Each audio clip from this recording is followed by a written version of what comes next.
First and foremost, I want everybody to take a deep breath and relax, okay? I feel like my eyes sticking to one side of my brain and shit, you know what I mean? Go to bed, Okay, my name is Taylor Dunn. Y'all keep it going. You are now listening to the Mac Daddy Seminar, motherfucker.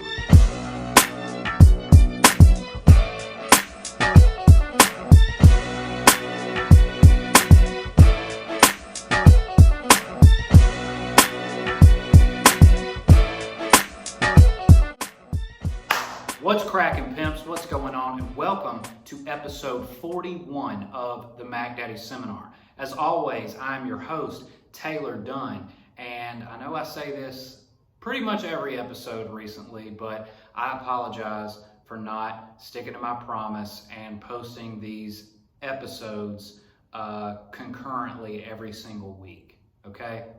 I think we can all agree that right now, the world is such a crazy place, not knowing what is coming next. It's really hard to kind of plan what your next move is.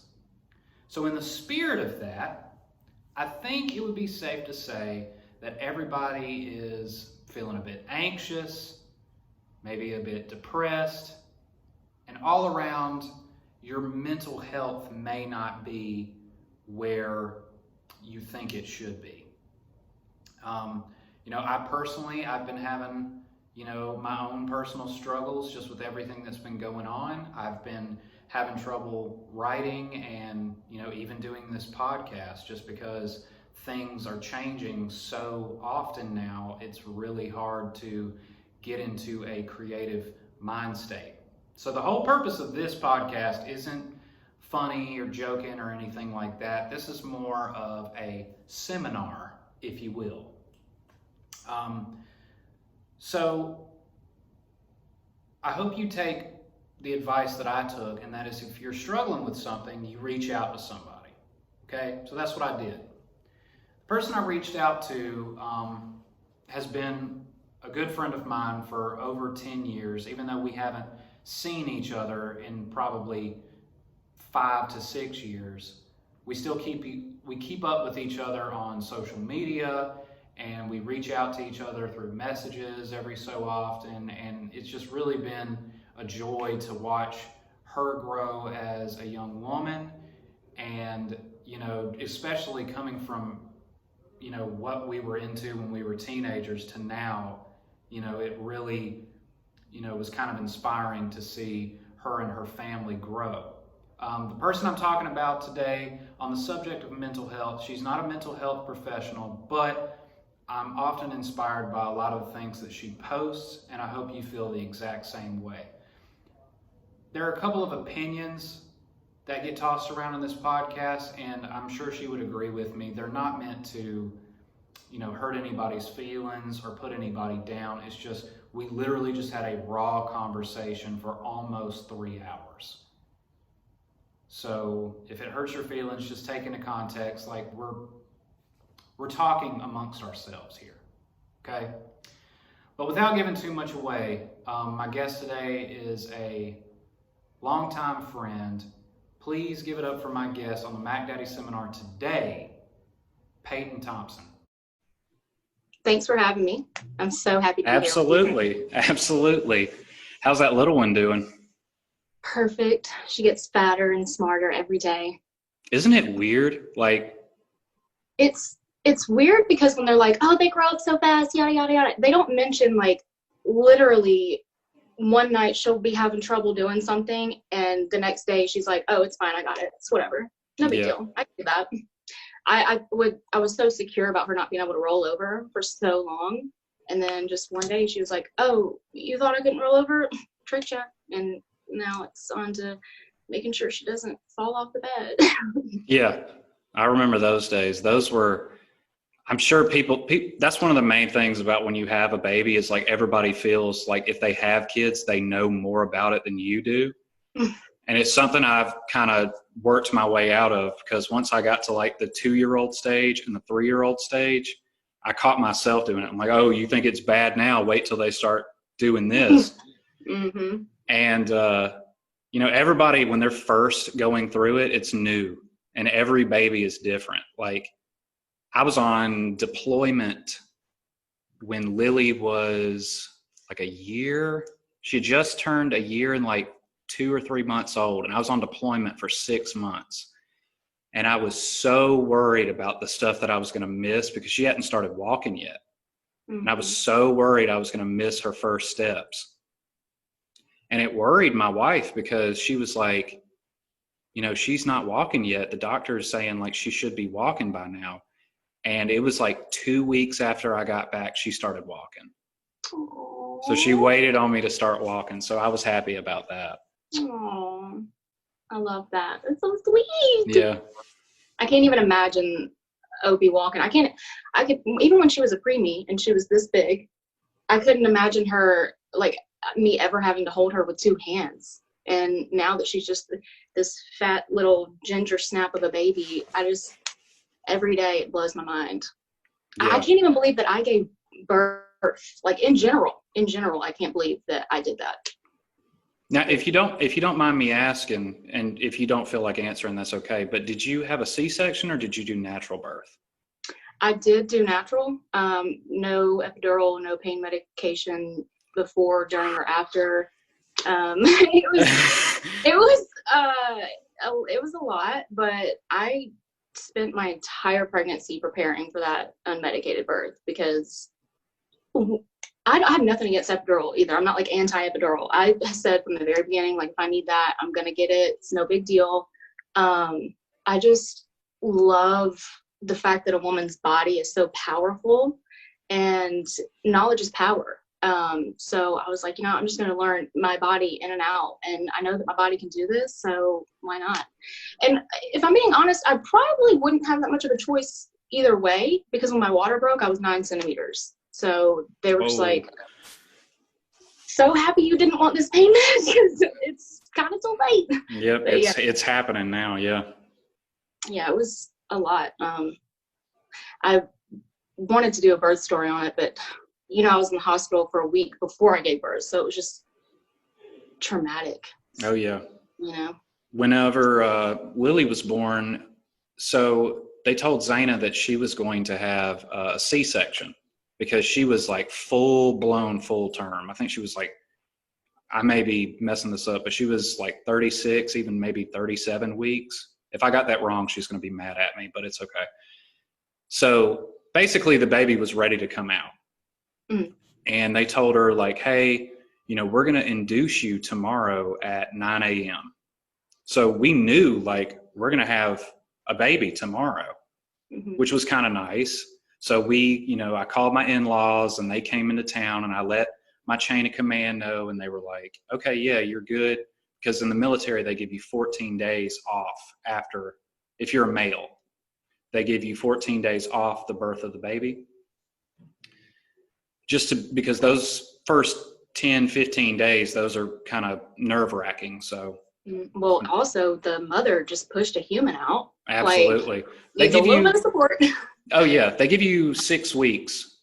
The mother, they give 6 weeks. I think it might have actually gone up. I'd have to ask. And so if you have a C-section, you actually get more. I want to say like 8 weeks, because the trauma is so, right. Which is understandable. But so that night, my in-laws were just getting into town because we were in Gulfport, Mississippi at the time. And my in-laws had just got into town, and I'd taken a melatonin because I was like, I'm trying to go to sleep. I'm trying to get as much sleep as I can because these next couple of days are about to be wild. And I took a melatonin, I laid down, and Zaina said, hey, I'm going to go get my parents from the gate. She got back, got in the bed, and she laid there for maybe 10, 15 minutes. I remember her saying, hey, I think my water just broke. Now, she had said that maybe 3-4 times throughout the pregnancy, and it's gotten to the point where I was like, there's no way your water just broke. You're going to be induced tomorrow morning. And she stood up, and I just heard sploosh.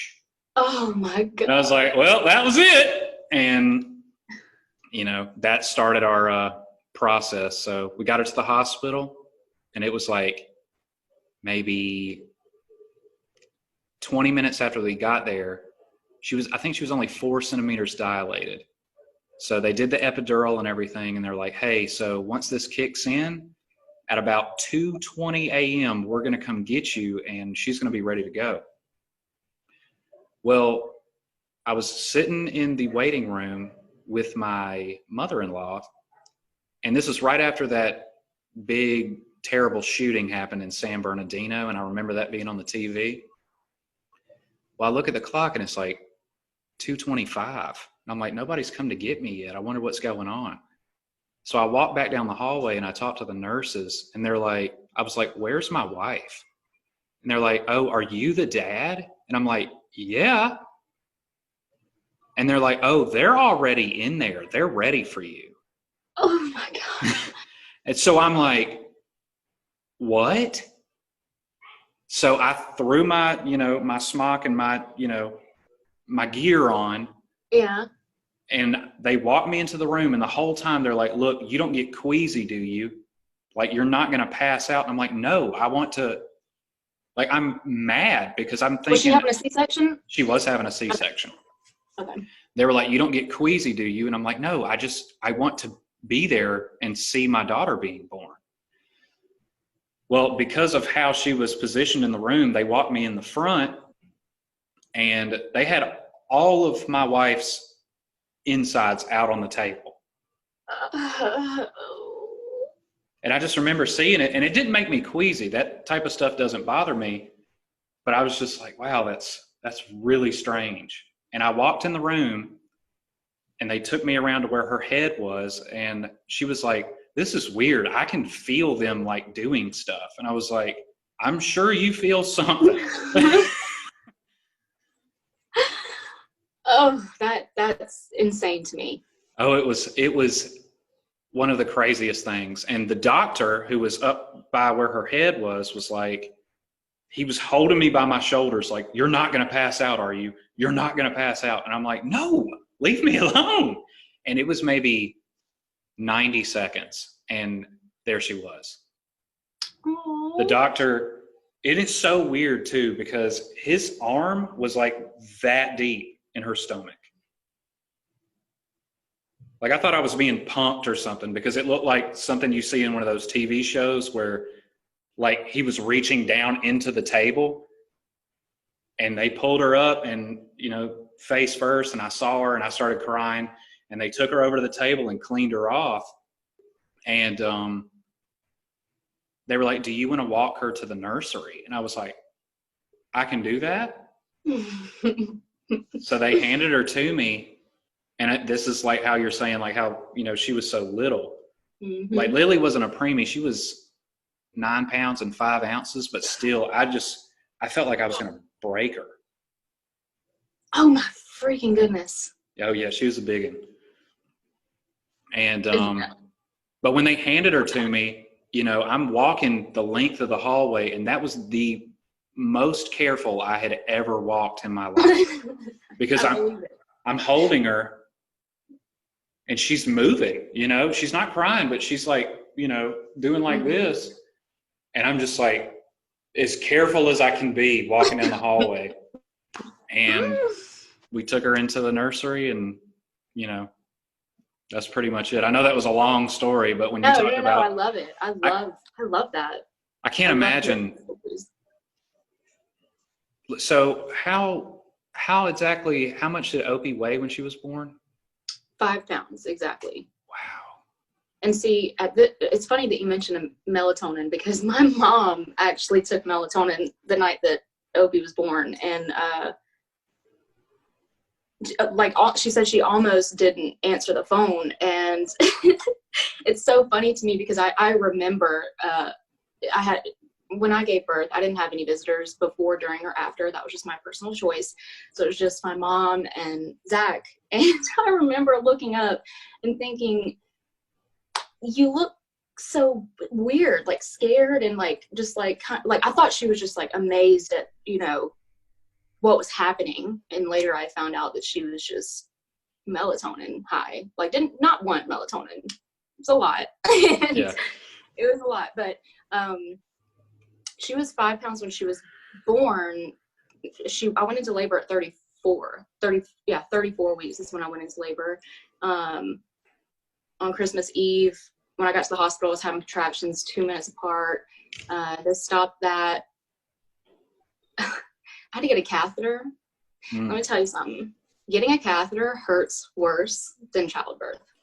And that's like straight up. I have never in my life felt that and I mean, I know that like your body goes into survival mode when you're giving birth and things are a little easier because your body's doing some work. But that catheter, I remember thinking, if I can't get through this, like, how am I gonna? Yeah, how are you gonna give birth? Yeah, because everybody will like that's like a pretty much universal thing. Everybody will tell you that's the worst pain you can experience is childbirth.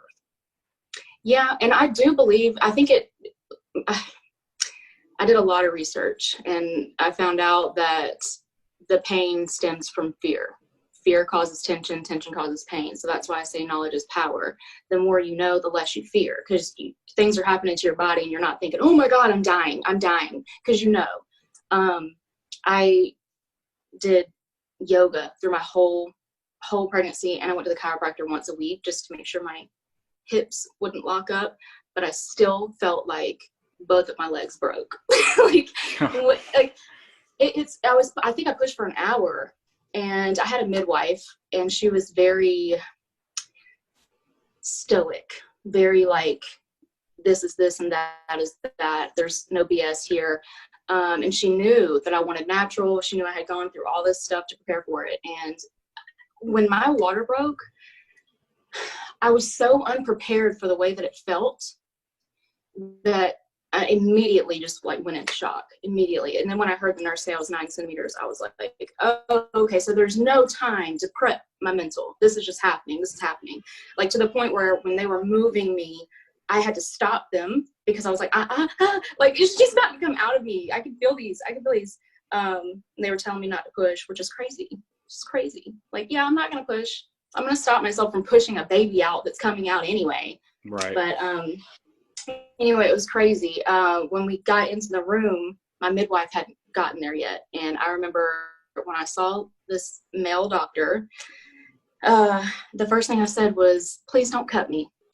Please don't cut me. You know, he didn't know anything, any of my preferences. I had a whole birth plan that went out the window that I had to revise and this and that and the other. And when my midwife finally came in there, I was yelling. It literally sounded like a horror movie. I can remember it vividly. And she just looked at me and she said, look, if you open your mouth, I need it to just be a push because yelling doesn't help you. And at that point I was like, you know what? You're right. I remember reading about that. Yeah. And that was it. Just kept pushing after that. And she said, do you want to see it? No. I'm not the type that's like, yeah, I don't get queasy. I will get queasy. I don't like if I cut myself, like I'm really weird about that. I can see it on other people, but not me. And even my mom was so shocked that I gave birth unmedicated because if I'm in pain, like I'm just not the same person. I can't process things. Like if I stub my toe, I'm down for the count for the day. Like that's it. So that moment of just giving birth unmedicated has really helped me in my postpartum depression when I feel weak, you know, mentally or physically. I'm like, you did something. You really did. Don't discount yourself for that. Yeah. It's hard. I know But that. she didn't have to go to the NICU, which was a huge thing. I didn't want them to take her at all. So when I found out that they did have to do, I don't know what it was that they do when the baby's first born, they go to the nursery for like, I don't know, the baby stuff. I didn't know that was going to happen. I thought I was going to have a choice in that. So that was like the worst moment of being in the hospital altogether. I didn't know that they were going to have to take her, but everything worked out best that it could birth wise. That's good. She's a healthy thing too. Every time we see y'all's videos on Instagram, it's just like nobody wants to say like, oh, that's the cutest baby I've ever seen, especially if you're a parent, because you always feel like your baby is the cutest one you've ever seen. but y'all definitely, Opie gives us a run for our money. Like every video that you post, my wife will be like, look at how sweet. And I'm like, I know, like, because it makes you remember like when your little one was that little, you know? Like I remember holding Lily like this and making her smile and laugh and stuff like that. Does seeing my videos and posts, does that make you like ready for another, or are you like, oh. That's cute, but I'm glad that's over? So pretty much the consensus right now is that we just like our tripod, right?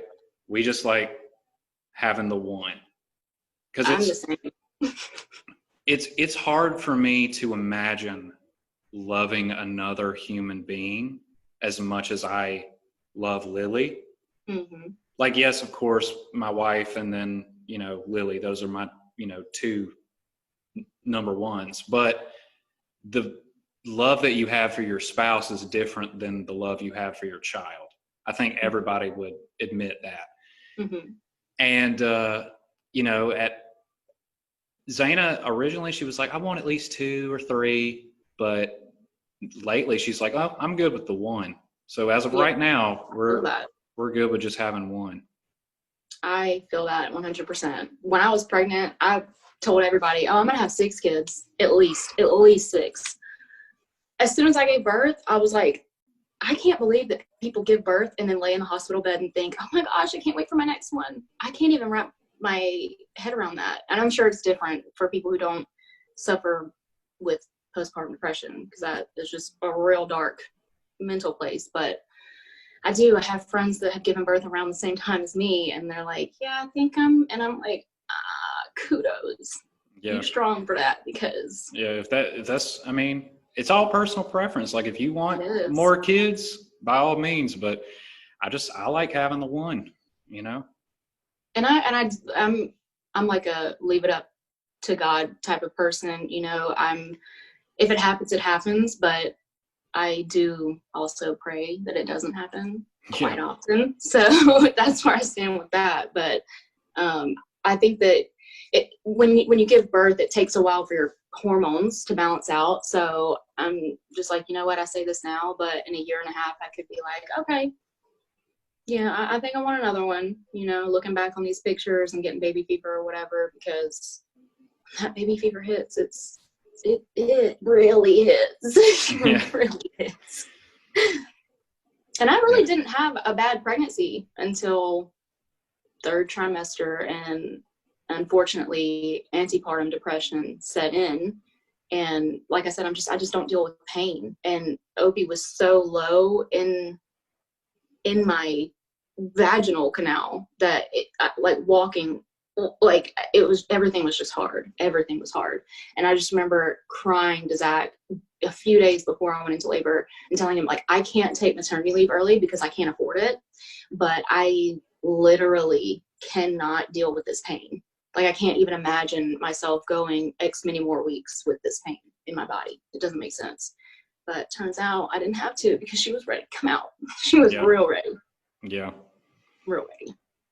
It's so crazy too, because like you get through the different stages. So right now, the way I feel about it personally is the infant stage where you can set them somewhere and they can't move. That was one of the easiest for me. Mm-hmm. I believe that. Like Zaina didn't like that stage too much because, you know, she was the one doing the breastfeeding, and, you know, I would feed her bottles and stuff like that. And of course, change diapers and do whatever I could to help. But, you know, I worked full time, and because we had one instance where she choked a little bit on, like, it was almost like spit up. She was laying on her back, and it scared us both so bad. I was like, look, if you want to, you can keep her in the bed with you. And because I have to get up so early in the morning, I will sleep in the guest room. If you need something, let me know and I will go get it. So we did that pretty much for the first year after she was born, just because I was so nervous about not hearing her if she started choking. But then you get out of that stage, and you know, that stage is the one where they're asleep and you have to check and make sure that they're breathing. Make sure they're breathing. Like, I remember that so vividly because she would just be asleep and look so peaceful, and her little chest, you know, it wouldn't even look like it was like rising and falling. So we would just get right up on top of her and be like, listening. Be like, okay, she's good. I just did that night.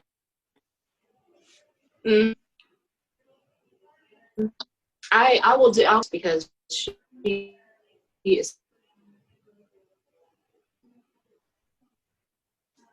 and so soundly we can't. She's sleeping in her bassinet anymore. She go to sleep thinking she might die of SIDS, and me, you know what I'm saying, like roll over and just not be able to, because she's 6 months old. That's a possibility. So we've been sleeping with her in bed, and I hate it because I'm a selfish sleeper. Like I'm not a cuddler. I am so hot natured, and when we first brought her home, I always said that I wasn't going to sleep with her in the bed because I would be afraid that I wouldn't wake up, you know, if I was too close to me, or I don't know, whatever. But ever since she was born, there have been periods of her sleeping in her bassinet and then sometimes in the bed here and there. So I'm okay with it. I just hate that, like, Zach, he's a very cautious sleeper. So, like, for example, last night did not get any sleep because he's like every moment making sure that, I mean, she woke up one time because I had like turned her over, and I remember he woke up immediately, sat up straight in bed and was like looking over to make sure she was still in the middle. And I mean, it is what it is, but I just hate it because I can't, you know, mentally I can't just be like, yes, God, I trust that you'll keep my baby alive throughout the night. You know what I mean? That daddy reflex is real. Oh, yeah. Have you noticed anything where he like did something that almost seemed like superhuman, like just like that, like it was an instinct?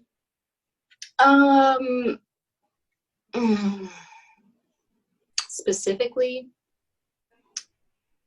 no. I mean, obviously, I think he's just superhuman in general, aside from being a father, just the type of person he is. But she's never like accidentally fallen over or like this or that has happened. Now, she does choke on her like spit, and you know, she's drooly now. And I'm used to it because I'm home with her all day, every day. And I know that she's just coughing a little bit. She's got to get that loogie up, you know? Mm-hmm. But he's real quick to just be right there in her face as soon as it happens. And I'm just like, she's fine, but thank you. Mm-hmm. He's very, very cautious about everything. And I'm just way more laid back because I'm just here with her more often. Yeah, I think Lily was probably year and a couple of months old, and I remember she was just starting to eat solid foods. Like we were starting to experiment with like Cheerios and stuff because she was starting to, her teeth were starting to come out. And I remember one day she was eating Cheerios, and it was just me and her downstairs. She woke up and I brought her downstairs, and we were letting Zaina sleep in, and I was giving her some Cheerios, and then all of a sudden she started doing that. Mm-hmm. So I just went into panic mode, and before I even knew what I was doing, her mouth was open, and I just did like that with my finger and scooped it out of her throat. And she was fine, but I was like, you know. It's so scary. It's so fast. It happens so fast. Yeah, I was like, did I do the right thing? And she was fine, and Zaina was like, well, I mean, she taught me all about how to do like the actual, like how to do the Heimlich on a baby and things like that. And she was like, I mean, she's fine, so you didn't do the wrong thing. So, but there's been so many times where she was about to fall down the stairs or something after she learned how to walk. And, you know, I've managed to catch her. There was one morning I was coming down the stairs holding her. She was like 2, and I tripped and completely spun around like 180 degrees and landed on my back going down the stairs. And I was pretty bruised up, but we were fine. But it was like an instinct. Like I didn't even have time to think about it. It was so weird. I have such crazy fears about stuff like that. Especially getting her out of the bathtub. I have the worst time with that because she's just so fat and slippery. I just imagine the worst things happening. But I think that just comes with parenthood in general, you know. Yeah. Well, take it from me, it does get easier. They get more durable as time goes on. More durable. Yeah, like after like even when they start getting to like toddler age, you're like, you know, you're worried about them like playing around other kids and stuff because they're unpredictable. You don't know, you know, whose kid is a bad kid, whose kid is a good kid, and you know, one of them smacks them just while they're playing. You know, you don't know what to do, but it gets a little bit better, and you know, eventually they're sitting there having a full-blown conversation with you. That's what's really weird. That is really weird. Even when I see videos of you and Lily talking, I'm like, Zaina was just pregnant. When did that happen? It's in their little baby voices. I can't even begin to explain the way that my insides crumble when I hear that. It's the cutest thing in the entire world. Oh, just makes me melt. Yeah, I can't imagine that be just saying anything. She is.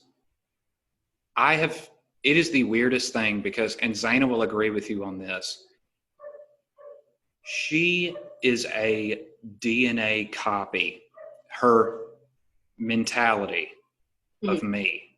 And I've said it ever since she was 3-4 days old. I was like, what I'm afraid of is that she's going to act like me, but look like Zaina.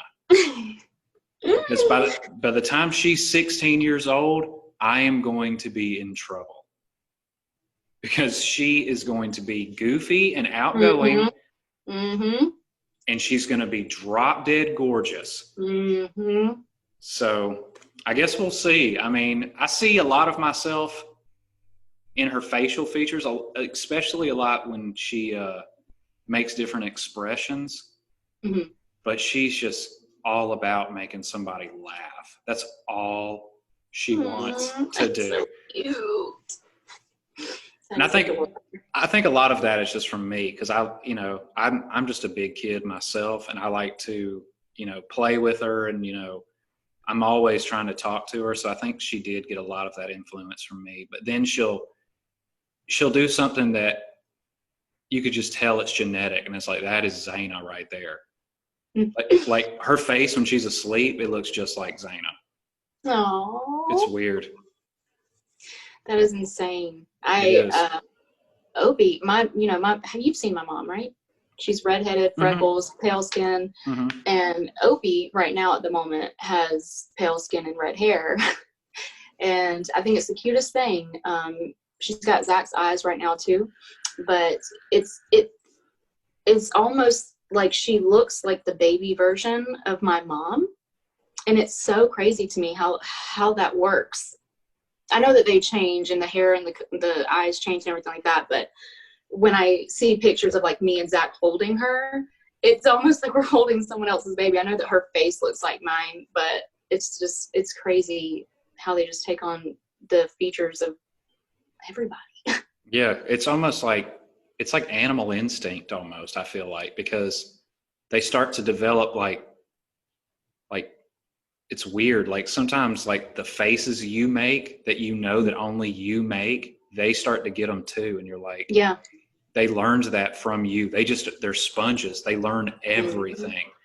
And I've changed like my personal behavior so much from when I've like right before she was born to now. It's weird. That is weird. But I have this, my eyebrows are my prominent feature on my face. When she is looking at something, she's trying to figure out what it is, and she does this with her eyebrows, and she's got these two dips. I'm just like, oh, no. I always said when I was pregnant, I want her to look and act like Zach, because he is just a warm presence. He's just, physically, verbally, and I've always gotten shit for, my resting bitch face, and I wouldn't want her to go through that, but we'll see how that goes. Yeah, that's that's kind of the issue that we're having now, because she, it's not really an issue, but she's so tuned to trying to make everyone laugh that sometimes she does things that's inappropriate to do around people that aren't mama and daddy. And, but I side with her a lot, because every time she does something like that, it's like it unlocks some deep rooted memory. And it's like, oh my God, I used to do that same thing. Oh. And it's like, I didn't even teach her that, you know, so that, how does she know what that's about even, you know? So That is insane. Ugh, I can't wait for that. I can't. yeah, she'll be 5 this December. Yep. December what? What's her birthday? December 4th. Oh, okay, early December. I was just Yep. wondering if it was near Christmas. Yep. It's well, that's kind of the thing that we always have a toss up with, because it's so close to Christmas. The last 2 years, I've taken her to Disney World on her birthday. And I want to make that like a family tradition. Like every year on your birthday, Nice. I want to take you to, you know, me and Zaina went on our honeymoon there. And I love going to Disney. I think it's the best theme park you can go to. And we debated about it a lot, because the first time we took her, she was turning 3. And we went to Disney World in Orlando. And she was scared on a lot of the rides. But the main thing was just seeing her face light up when she got to meet those princesses. Mm. The videos that I have in my phone of her being just 3 years old talking to Cinderella, if I pull it up and watch it right now, I will start crying. Oh gosh. Because it's just the sweetest, most pure thing. And so after that first trip, I was like, this is like crack to me. Yeah. Because I just love seeing how happy and excited she gets. And, you know, we kept the tradition alive. We went this past December, we went to Disneyland, because we're in California now.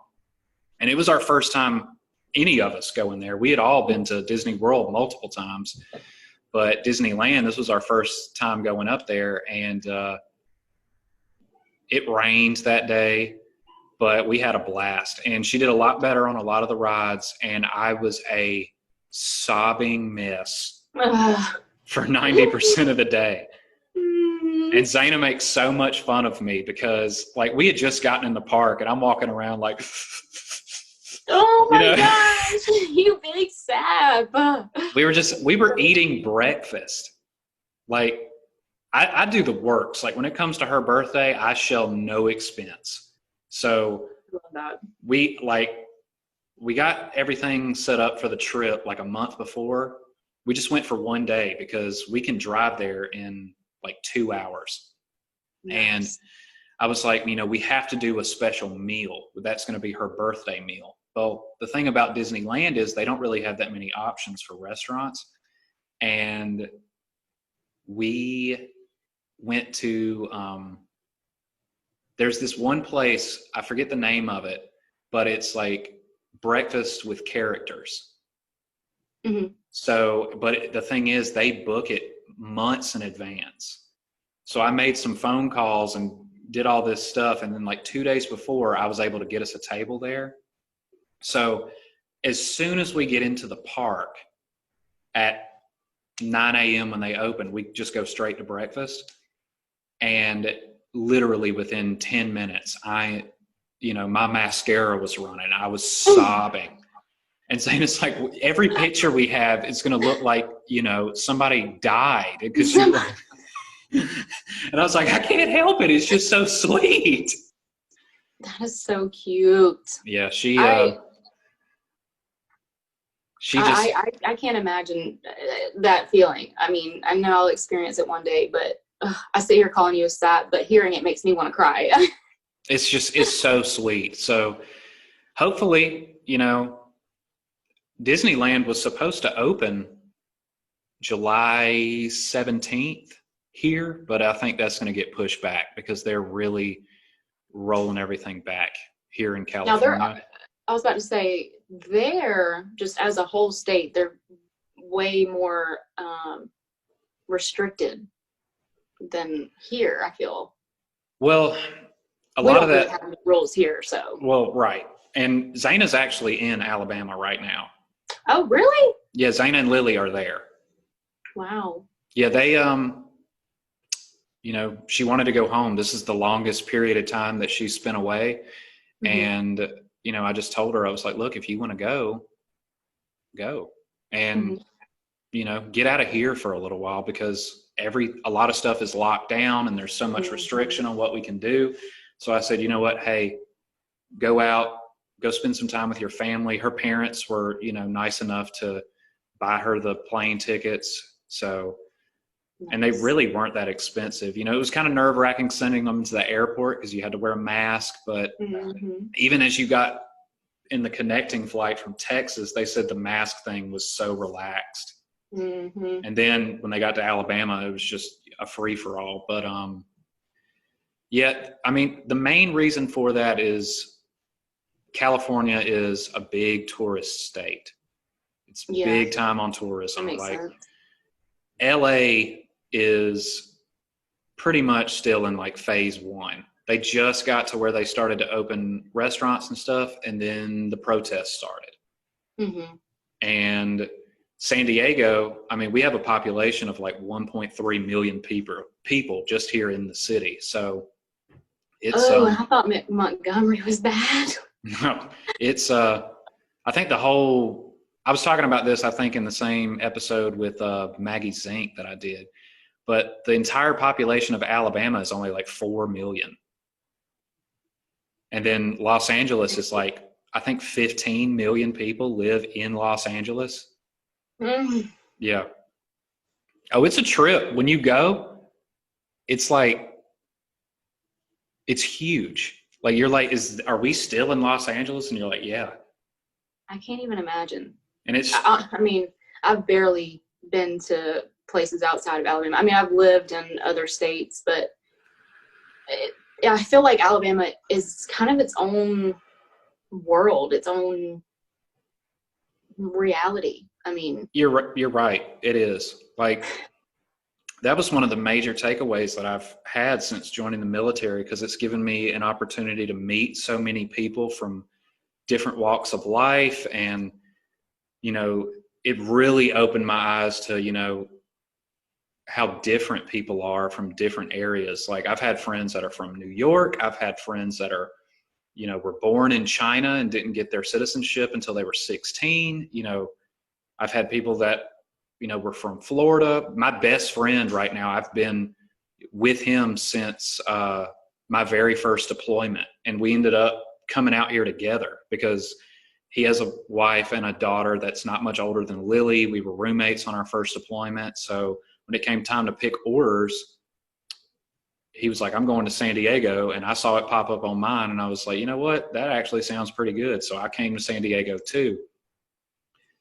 And it really opened my eyes to like how different cultures are. Like, when I was in Spain, it was just like so mind-boggling how different things were.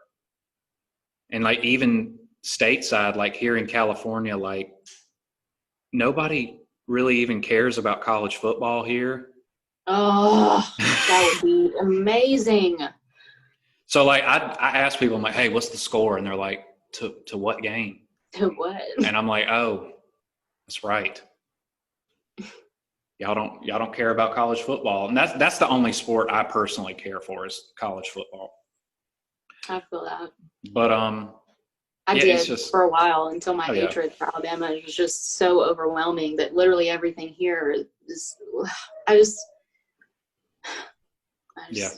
I'm over it at this point. I know that this just isn't, I'm just not a Southern type of person. And I'm not saying that people from the South are a certain way, but you've lived in Alabama and you've lived literally, we're in Millbrook now, this Millbrook, Wetumpka, Montgomery area. So you know what I'm talking about.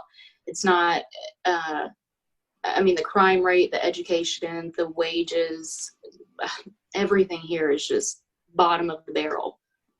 So Yeah. I'm really happy that y'all were able to get out.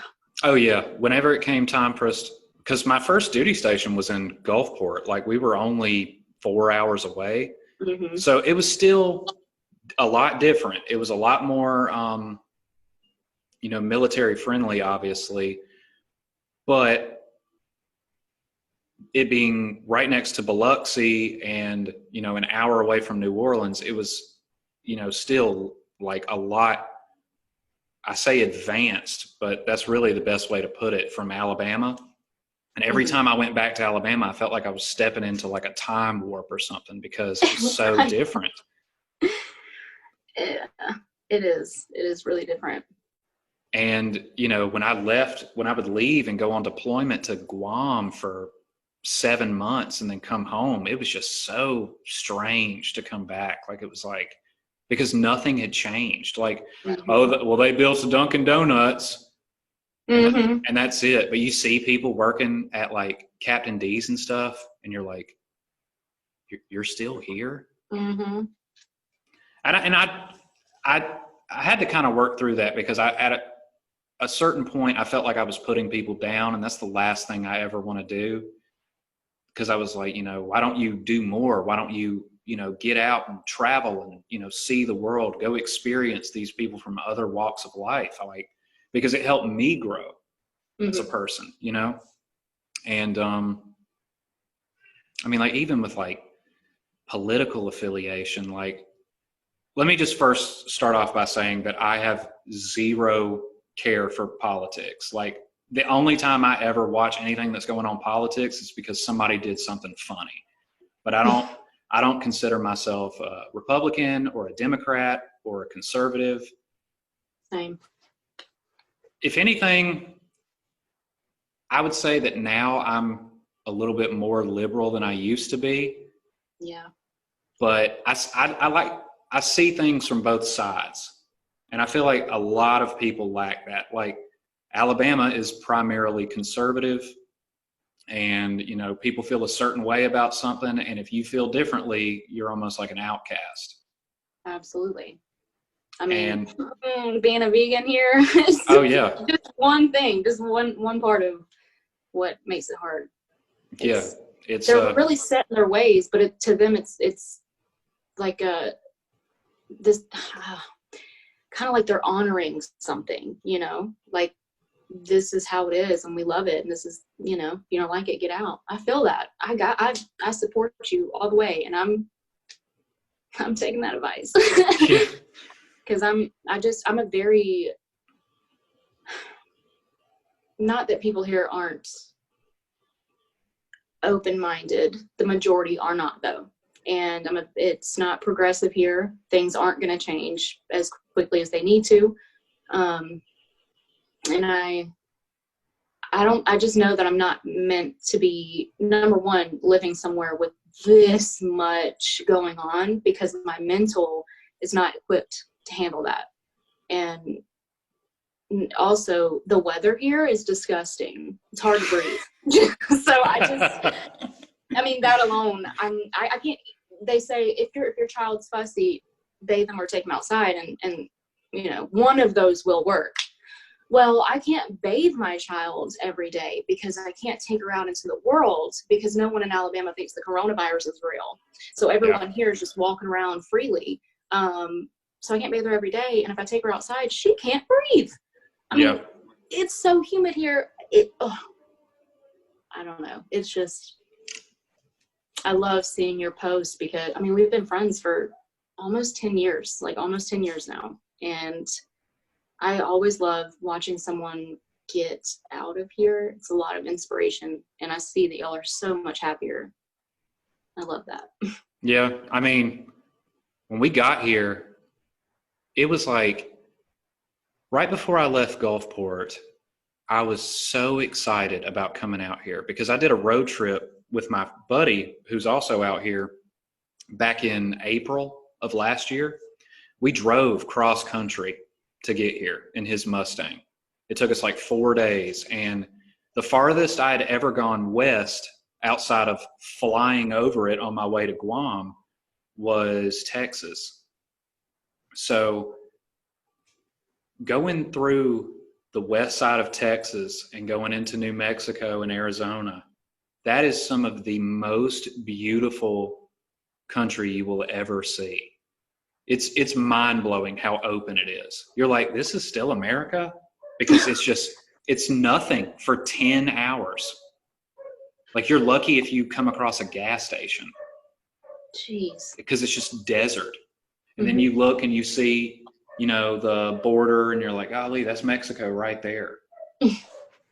So when I got out here, you know, in San Diego, it was just like, I felt like I was in a movie, because we were only here for a week. And I was like, I feel like I'm in a movie right now. Like, all of this stuff that I'd seen in these movies and stuff like that, you're walking around in it, and the weather is perfect and beautiful. And I mean, marijuana is legal here, and it's not even taboo. Like, See, I can't even, all of the things that you just mentioned, I can't even imagine. I can't wrap my head around that.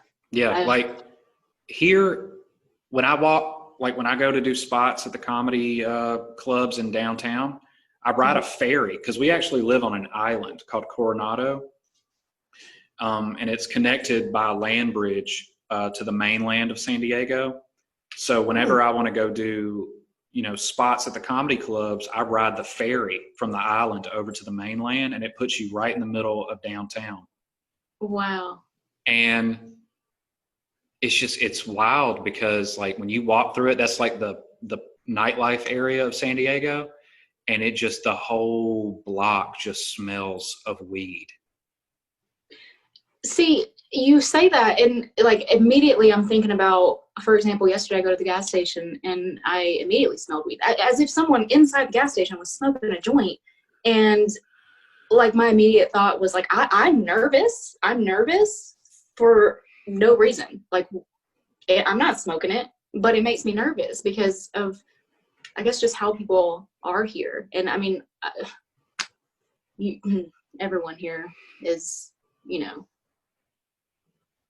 in support of marijuana legalization, and they don't hide that, you know. Oh, yeah. We're right outside Montgomery, but it's just, I know Alabama, if they ever change, would be the last state to make a change. And that's, to me, is sad, because, you know, I think marijuana is medicine. And it's really it's like a cruel prank, because I talked my entire like teenage years about, I'm going to move to California and I'm going to live free, and weed is going to be legal and I can do whatever the hell I want to. And then I move out here and I cannot partake. You can't even do it. That is a cruel joke, and very ironic. It is. And I mean, it was difficult when I first got here. I'm not going to lie to you, just because everybody's doing it, you know? Yeah. And it's just like, you know, Zaina is under no government contract, so she can do as she pleases. And she's still a law-abiding citizen, so she can do whatever she wants to do. And I support that 100%. And at first, you know, you're just sitting there like, man, you really do get to enjoy yourself. But after a while, it just, you know, it goes away. You just get used to it. And then, you know, now I wouldn't do anything to jeopardize my family's well-being. And that's, you've worked really hard to. That's what would happen. Like, it's a mandatory expulsion from the military. They have a zero tolerance policy. So if you pop on one urinalysis test, that's it. You're done. Yeah. And they've gotten a lot of people that way, but they ain't going to get me. But, but yeah, it's a different world. And everything was going great. Like when I first got out here, the main thing that was so nerve-wracking was just getting used to the traffic, because it's like driving in Atlanta. Yeah. It's like, you know, when you go to Atlanta and all of a sudden you're on a road and there's 6 lanes of traffic and everybody's going 60, 70 miles per hour. That is tough to get used to when you're used to just driving on regular slow roads in Wetumpka or even in Gulfport, Mississippi. And I've gotten more used to it. It still makes me nervous. Like I still, like when I drive, I, try to keep my hands right here, and, I keep the music turned down, and everybody's like, you drive like an old person. And I'm like, well, I'd rather be an old person driving than a young person in a car accident. So, but I've gotten used to that. And, immediately when I got out here, I took a comedy class because I wanted to network with people, because I didn't know anyone.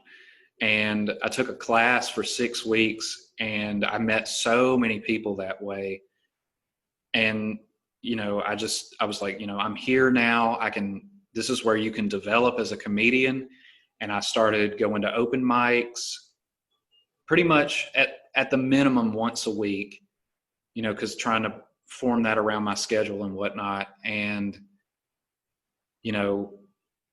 everything was going great. And then, New Year's came, it was 2020, and I was like, this is going to be it. This is going to be a year where I, grow a lot, because in recent years, I was all about, I'm just going to be a famous comedian. I can't wait to get famous. And as I've gotten older and started to learn more about the craft, it's been more, I just want to improve. You know what I'm saying? Yeah. And, it was,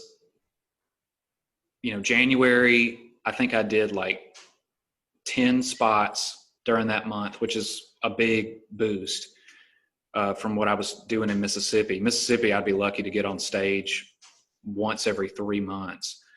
So to do 10 spots in a month, it was, almost unheard of. And then in February, I did like 2 sold out shows.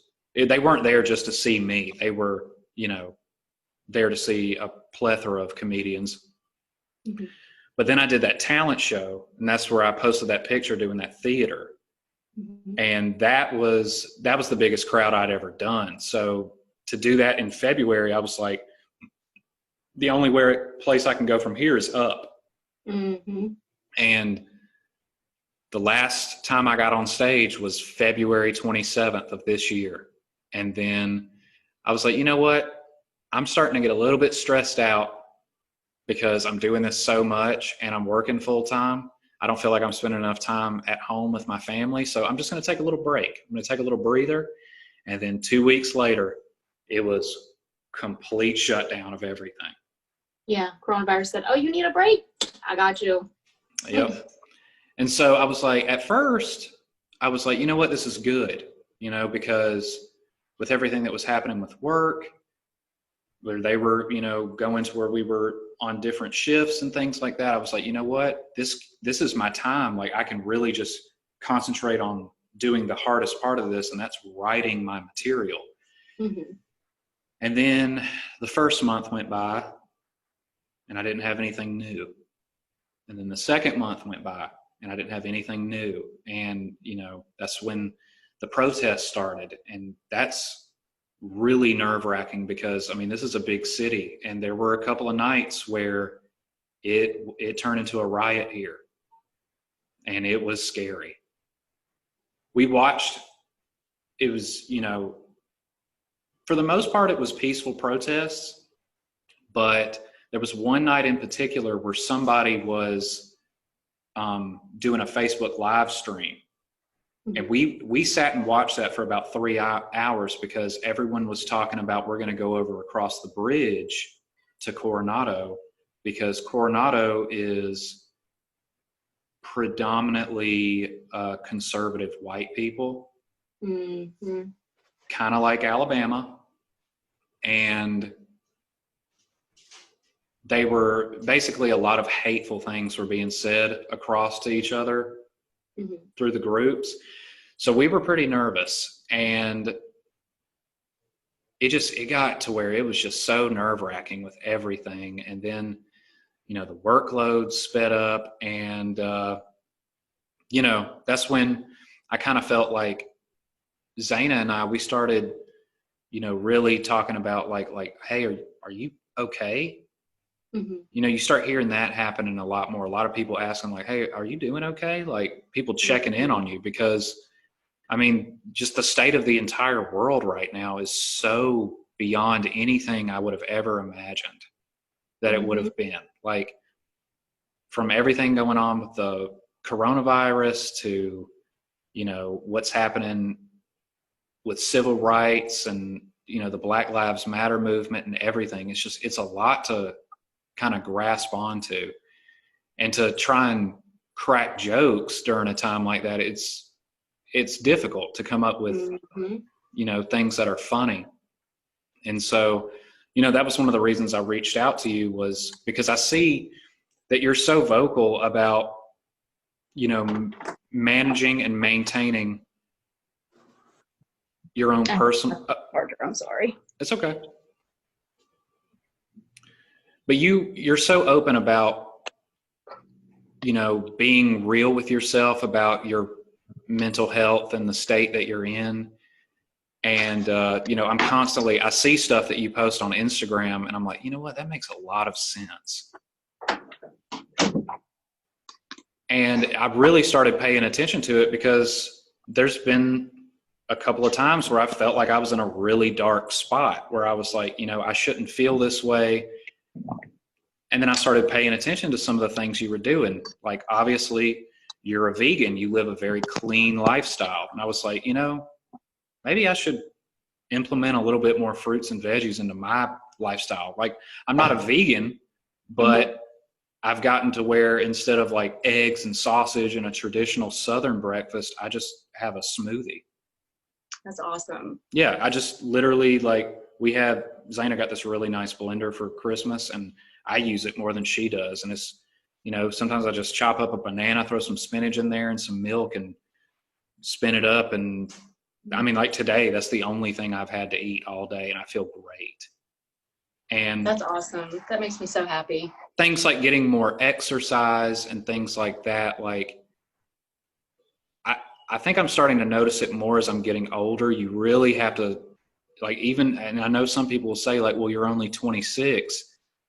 Well, yeah, but I'm closer to 30 than I am to 20. So I feel like that goes hand in hand. I guess that's what I'm trying to say, is like, your mental health is directly reflected off of your physical health to an extent. Oh, absolutely. I mean, 90% of your serotonin is produced in your gut. So now, with that being said, I can say that I was really hopeful that my lifestyle would help me in the mental aspect of giving birth. And, you know, it at a certain point, I mean, if you got a chemical imbalance, you got a chemical imbalance. That's how it is. I mean, you need help. You can't do anything about it. I'm at a point now where I'm stable enough to refuse medication at this time, because I know that I'm not at that point. But I am very vocal about my mental health, because I don't know really anyone personally that is. And back in 2016-17, when I hit my like first real low rut of depression, I was open about it then too, because I'm not one to put on a front for social media. I've never been like, you know, it's hard because I want to be this positive, uplifting, you know, empowering person, but I'm human. And I have to make sure that I'm not putting on a front for people who actually need to see some realness, because their whole timeline is just flooded with, you know, Photoshop and fake this and fake that.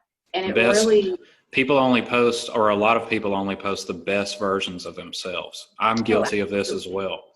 Absolutely. Where, you know, that's why lately I really haven't posted a whole lot, just because it's almost like I don't feel like I have anything really to say or to talk about. I understand that. That's actually one of the reasons why I deactivated my Facebook, because for the past 2 years, I have been just on cloud nine. Mentally, I've been so happy, just strong in every aspect. I've been able to be there for everyone and do everything for whoever needs it. And now I'm at a point where, I don't know if you saw my post about self-isolation. I have voluntarily isolated myself from pretty much everyone because it's really draining. Before I was checking in on at least 5 people a day just to make sure they were okay. And I'm at a point now where I realize that that's not helping me mentally like it was before, because I'm real low. It's not genuine, because sometimes I can't care about how your day was. I just can't, because mine was so messed up, or whatever the case, you know. And I really wanted to just make a post just so people know, like, it is okay. It's okay to delete this, to not do that, to not respond. I mean, it took, I don't know when you messaged me. I don't even know how long it took me to respond, because I don't even check my messages. I've deleted my Facebook Messenger app, my Facebook. Like, I don't text back immediately unless I'm in the mental, like the mindset of being able to hold a conversation. And before, I was not like that. I was just real open. And, you know, I posted videos every single morning on Instagram. Every single morning. I got to work, sat in my car, posted a video to try to uplift people. And really hit me hard after having Opie and realizing, like, that I'm not that person anymore. It's crazy. I mean, you're a father, you know this. When you have a child, you're like, the whole makeup of who you are changes. Your perspective, the way you think. I mean, it's crazy. I didn't realize that. I knew I was going to change after having a child, obviously, but I literally feel like a different person, like a whole new. It's just, I don't know. It's hard to explain. Just not who I was before, and I have this like guilt because I'm thinking, you know, I did this and that for so long for so many people, and now I'm not checking in on so and so and so and so and this and that, but like, they're not either, you know. Yep. There comes a point where you got to stop making things hard on yourself for people who don't do the same. You know what I mean? Right. It's been something really hard to grasp, especially now with, oh my gosh, the coronavirus is, it's been really hard, especially because my mom got it when I think Opie was 3 or 4 months old. That was really hard for me because I didn't have my mother to help me when I needed it, you know? And I feel like not only going through childbirth, everything before having her, and now everything after is just, for a really long time, I was like, wow, this really sucks. This really sucks. I really feel sorry for myself. But now I get it. And I think a lot of us needed this. And I want people to know that, like, no, I'm not that positive Polly person anymore. Yeah. Because I can't be right now. Maybe I will be again one day, but this is how it is. And that's just how it's going to be. Yeah. I'm right there with you too, like on the Facebook deactivation. And I know I say that because my Facebook is still active, but I want to get rid of it so bad. Zaina deactivated hers because, just like you, she was like, the only thing that's on here is negativity, and it makes me depressed. Mm-hmm. So now she wants me to keep mine so that she can look at like Facebook yard sale posts. Mm-hmm. That's actually why I just activated mine, so I could post about my yard sale. And I let her do it, but I will keep it deleted off of my phone. And the only times I put it back on there is whenever she wants to look at like Facebook yard sale, or I mean, a lot of like the comedy scene is done through Facebook. A lot of like posts about like, hey, we're doing a show here tomorrow night. You know, I need 3 people that can do this much time and stuff. A lot of that comes from Facebook. Mm-hmm. And it helps network with a lot of people. However, you just get stuck in like a hole. I call it the Facebook hole, where you just start doing like this. Mm-hmm. And then you watch one video, and then immediately another video pops up and starts playing. And then before you know it, 3 hours have passed. Mm-hmm. And your back and your neck hurt because you've been in the same position for 3 hours looking at Facebook. And, you know, I started noticing, it was probably about a year ago, I really started noticing, like, what's the one variable in my life that I feel like is making me depressed? And then I was like, you know what? I don't feel too great after staring at social media for too long.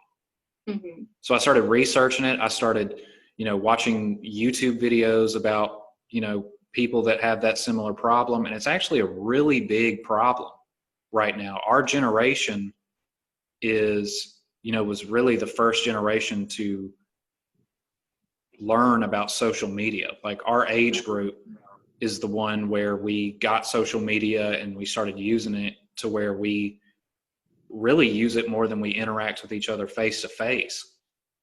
And how I think a lot of that ties directly into mental health, because whenever you like with Instagram, whenever you get a lot of likes on a picture, you get a little bit excited, and it releases Weird, right? it releases dopamine in your brain. So you See, become addicted to it, like Mm-hmm. a drug. I'm really glad you brought that up, because I did not notice that until recently. Like, I got on my Instagram to check to see how many likes I had on something, and I was like, I just felt ew. Like, I felt gross, because I genuinely, not to sound crude, but I don't care. Like, I don't care how many people like what I post. I don't care what they have to say about it, or what they think about it. But it's like, I'm so just accustomed to that mindset, because I have, for a very long time, I've cared a lot. And I just recently got to a point where I'm like, there's so many things that are more important than what's on Facebook and Instagram. I mean, I can't believe for so long I was so invested in, like, everyone else, just what they thought. And I mean, the past 2 years I have censored myself, because I don't want anyone to go to my Facebook page and see that I cuss or make dark humor jokes, or, you know, I'm this or that. But, you know, that's me. That's who I am. And Yep. the whole time that I was, you know, positive and uplifting, I still had my days that I was honest about, but I never, for 2 years, I did not have a bad day. Like, 100% confidently did not have a bad day, because I was like, you know, everyone is okay with me. Everyone's fine. I'm not hurting anyone's feelings. I'm doing good. Everything's cool. Now I just really don't care. I mean, I don't want to hurt anybody's feelings intentionally, obviously. But if my opinion about something upsets you, it's not going to upset me like it would before. And I just recently downloaded TikTok, for example, because I deleted my Facebook, and I hate that app. There's some things on there that I don't like about it, but I do love that the algorithm matches what you like, what you heart on there. It matches you. So you're not getting a bunch of negative, stupid, ignorant, whatever, unless that's what you want. And so TikTok has been like my outlet, because I get on there and I follow accounts about mental health, marriage therapy pages, child development, like things like that. Whereas before I would just get on Instagram or Facebook and just scroll all day, for no reason. Yep.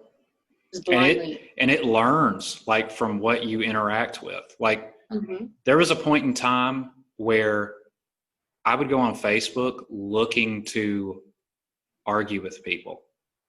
Like, somebody would post something and I would immediately, like, try and think of the opposite on their stance.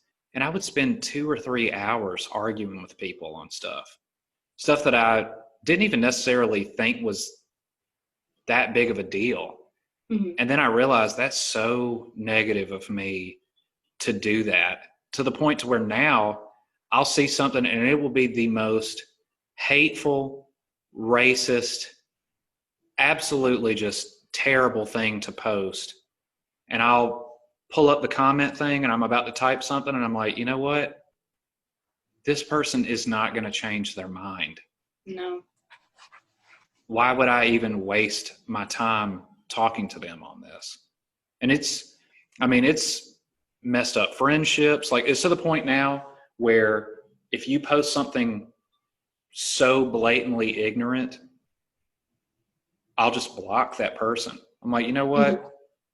And I kind of feel guilty saying that because, everybody's entitled to their own opinion, but I feel like to a certain extent, an opinion about a certain subject can put you in a corner that I can't be okay with. Like, for me personally, if you are the type of person that's like, oh, I don't agree with gay people, but it is what it is. I can't. I can't be in that corner with you. I can be like, oh yeah, cool, I support that decision for you. But like, no, I that's not me.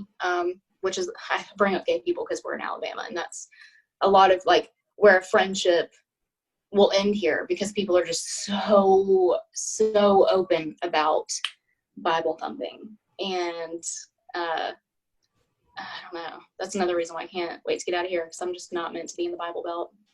Yeah, a lot of people, like being in California, like it's not news to anybody that this is an extremely liberal state. Mm-hmm. And before I moved out here, I thought I would see a lot more gay people than I have since I've been here. And you can't even tell. I think there's maybe been 2 instances in the almost year that I've lived here where I've looked and seen 2 men walking down the street holding hands. But if you look on what you see on Facebook, mm-hmm. You see pride parades, mm-hmm. you see, people screaming at people at the courthouse because they are, not allowed to get married. And I mean, that's changed obviously, but it just, Facebook painted a picture that made me think, this was going to be a lot different than what I was used to. Like, even with like marijuana legalization, you think when you get out here, it's just going to be like, everybody's going to be Rastafarian and everybody's going to be high. And then once you get here and you realize it's not taboo, mm-hmm. it's just normal. And it's so strange. Like, my in-laws came out here a couple of months back, and one of the first things my father-in-law said is that a Trump flag? I'm like, yeah. And he was like, I didn't think I'd see that out here. And I'm like, well, this is a very military heavy town, and there's conservative people in the military, there's both sides. I mean, but it's just not what you are thinking it is.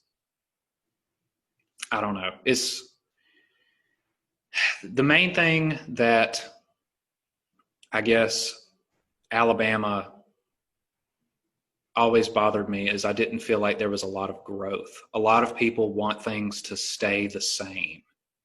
Yeah. And the problem is that we're in 2020. And it's almost like I feel like Alabama is in the early 90s still. I feel like they're in the 50s. I mean, even then, yeah. Honest, if you're not a white male here, then it's hard. And I don't like that. And I mean, I even tell Zach, I am the worst about asking him to make a phone call or go to a certain place because I know it's easier for him. And if something were to happen, he has less of a chance of something bad happening to him, which is horrible that we live in that. And like, my immediate instinct is I need to stay here to stay safe. I mean, just 2, 3, 4, I don't know, months ago, Opie was basically just born. And he calls me walking out of Walmart, letting me know that there was a shooting and he was having to be escorted to the car. I can't live like that. I'm not okay with that. And people here are not focused on change, like, at all. Like you said, everyone just kind of wants it to stay the same. We have with, of course, the Black Lives Matter movement, we have these protests, of course, and people are supporting this and supporting that. But if I'm being completely honest with you, I don't see things changing here. I don't. I love to see people trying, but money and power have a lot to do with the problems here, and it's really sad. It's really sad. I agree. Yeah. I think a lot of it stems from a lot of the people that are in the political realm are too old to be there. 100%. I just said the other day, I hope that by the time Opie is my age, old white men will not have all the power. That is my wish for her future, because I genuinely believe that's our problem in a lot of places. Not just here, but I would love to see things change. I think that being in the Bible Belt, they use that as a reason to not change. Or they'll say things like, oh, well, it's always been this way, Yeah, that's the problem. Like, that's what we're saying. Another thing people say is, well, there's bad people everywhere. No, Martha, I know that. But there's also not sex trafficking, rape, murder, kidnapping right outside my front door everywhere. I mean, literally anywhere I go here, there's a risk for any of that. I mean, we're 4 steps outside of Montgomery, the murder capital of Alabama in general. And people take it so lightly. I don't mean to interrupt you. Don't get me wrong. There's a lot of that here as well. Absolutely. I believe that it's everywhere. I just don't think that people realize. I think that a lot of people here downplay it because it doesn't affect them. And exactly. That's a really, really big problem. And for you to sit here and be like, well, it is what it is. I mean, you can go somewhere else, but there's going to be crime. I know, and I'm not ignorant to that. The problem is, though, for example, I've lived in Ohio, like north of the north. So I'm not just talking out of my ass here. I've witnessed, I know the difference. And I'm a very spiritual person, and I know that energy travels. Misery loves company, and if you're not going to make an effort to not rub off your misery on someone, it's gonna travel, and everyone's gonna feel it. And I think that's a big problem here and all over, of course, the country. But there's a lot of hatred here, a lot. Yeah, I agree.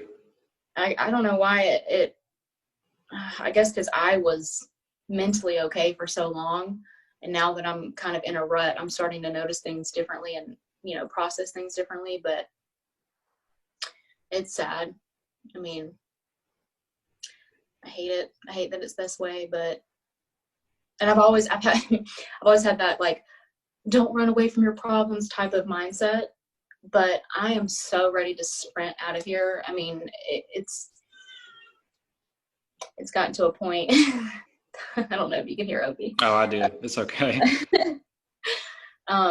It's gotten to a point now where when you can feel that something's not right, or you're being pulled to do something, like with you, comedy and military, like you knew that was for you. I know that this is not for me. And earlier this year, I remember telling Zach, oh, we can do this and that and this and that to make ourselves more comfortable. And I just woke up one day and was like, no, because I'm not going to settle. I'm not going to make myself comfortable here. Why? Why would I do that? There's an entire world, let alone the whole country. And I think that a lot of people here settle. And I got caught into that settling mindset. And it took childbirth to knock me out of it. I'm telling you, I just remember the big turnaround for me was, I was 18 and I was just dead set on, I'm just going to be a famous comedian. And I never thought of the real logistics of, okay, how are you going to get there? Mm-hmm. And don't get me wrong, I'm nowhere even close. I'm still barely walking through the door. I'm not even really in the neighborhood yet. And I'm okay with that. Like, that was something that took me years to realize, was the people that you idolize that are so good are 40, 45 years old. Most of them started before you did. So this is a process. It's like, I compare comedy to martial arts. Somebody like Dave Chappelle is like the grandmaster guru. And everybody is like, you know, teach me how to be as good as you. And it's just like, you're constantly every day just, you've seen Kill Bill. Mm-hmm. Okay, you know, like when she's learning from that master and he's like, you're going to just sit here and punch this wood until you can punch through it. It's kind of like that. And it's, you know, I've come to grips with the idea that, you know what, I may not be as big as Dave Chappelle. So my goals have changed a little, to the point to where, you know, hey, if I made as much money as I did right now doing something I enjoy, I would never complain about being at work. So that was a big realization for me. So it was about 2 years after I graduated where I was like, I was miserable. I was working. I mean, you know, I was working at the radio station. I was working at Coach's Corner and then Mellow Mushroom. And eventually it just got to the point where I was like, I don't want to live like this. Mm-hmm. Like, I've got to do something different. And, you know, joining the military was my way out, essentially. So, you know, I don't knock it for a lot of people. I feel like it taught me how to be an adult. That's the biggest takeaway that I have from the military. Now, there are a million things that, you know, drive me crazy about it. And I won't go too much into detail about all of that, but that's every job. Mm-hmm. You know, there's things about, you know, I'll talk to my mom, and that's one thing she always reminds me is that's every job. Everywhere you go, people are going to act like that. So, you know, I'm just taking it one day at a time. I'm so ready for this coronavirus thing to be over with and done, just because I just want to get back to a point of normalcy and just being grateful for what we have. I feel like that's going to be the number one thing that a lot of people take away from this, is like, don't take anything for granted. Yeah. You know what I'm saying? And I really feel like the quarantine in general has made people realize that life is real short. I mean, real short. And you're sitting here spending all this time on social media trying to impress people, or arguing on Facebook, or whatever the case. I mean,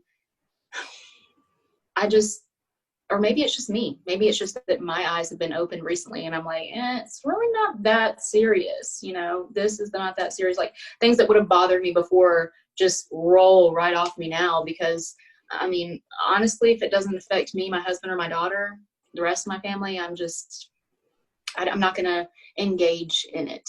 I know you said you're not into politics. And I have to be very careful about that also, because it affects your mental health so easily and without you realizing it. And that's one of the reasons why I deleted Facebook, because I have my own opinion about things, and I'm a very, very passionate person. And sometimes it's really hard for me to see something and let it go. And what you put in is what you put out. If I'm just absorbing all of this negativity, it's coming out other places. I mean, it'll come out on my husband, my friends, things like that. And with the quarantine, Zach had to be, when my mom got the coronavirus, Zach had to be quarantined for 2 weeks because he had been in contact with her. And I really feel like with him staying home that whole time is when I started kind of coming away from social media, because I was like, oh my gosh, wow, like really and truly my family's happiness is all that matters, because life is short. And Sally Sue on Facebook talking about this and that and the other that I don't agree with and I think is nasty and disgusting doesn't really matter, because like you said, they're not going to change their opinion. I think that people really need to be more particular about what they're absorbing. I mean, if I come across your picture and I can tell that you have photoshopped something onto you or off of you, or you've blurred out your cellulite, or you've whitened your teeth, I'm deleting you. I'm unfollowing you.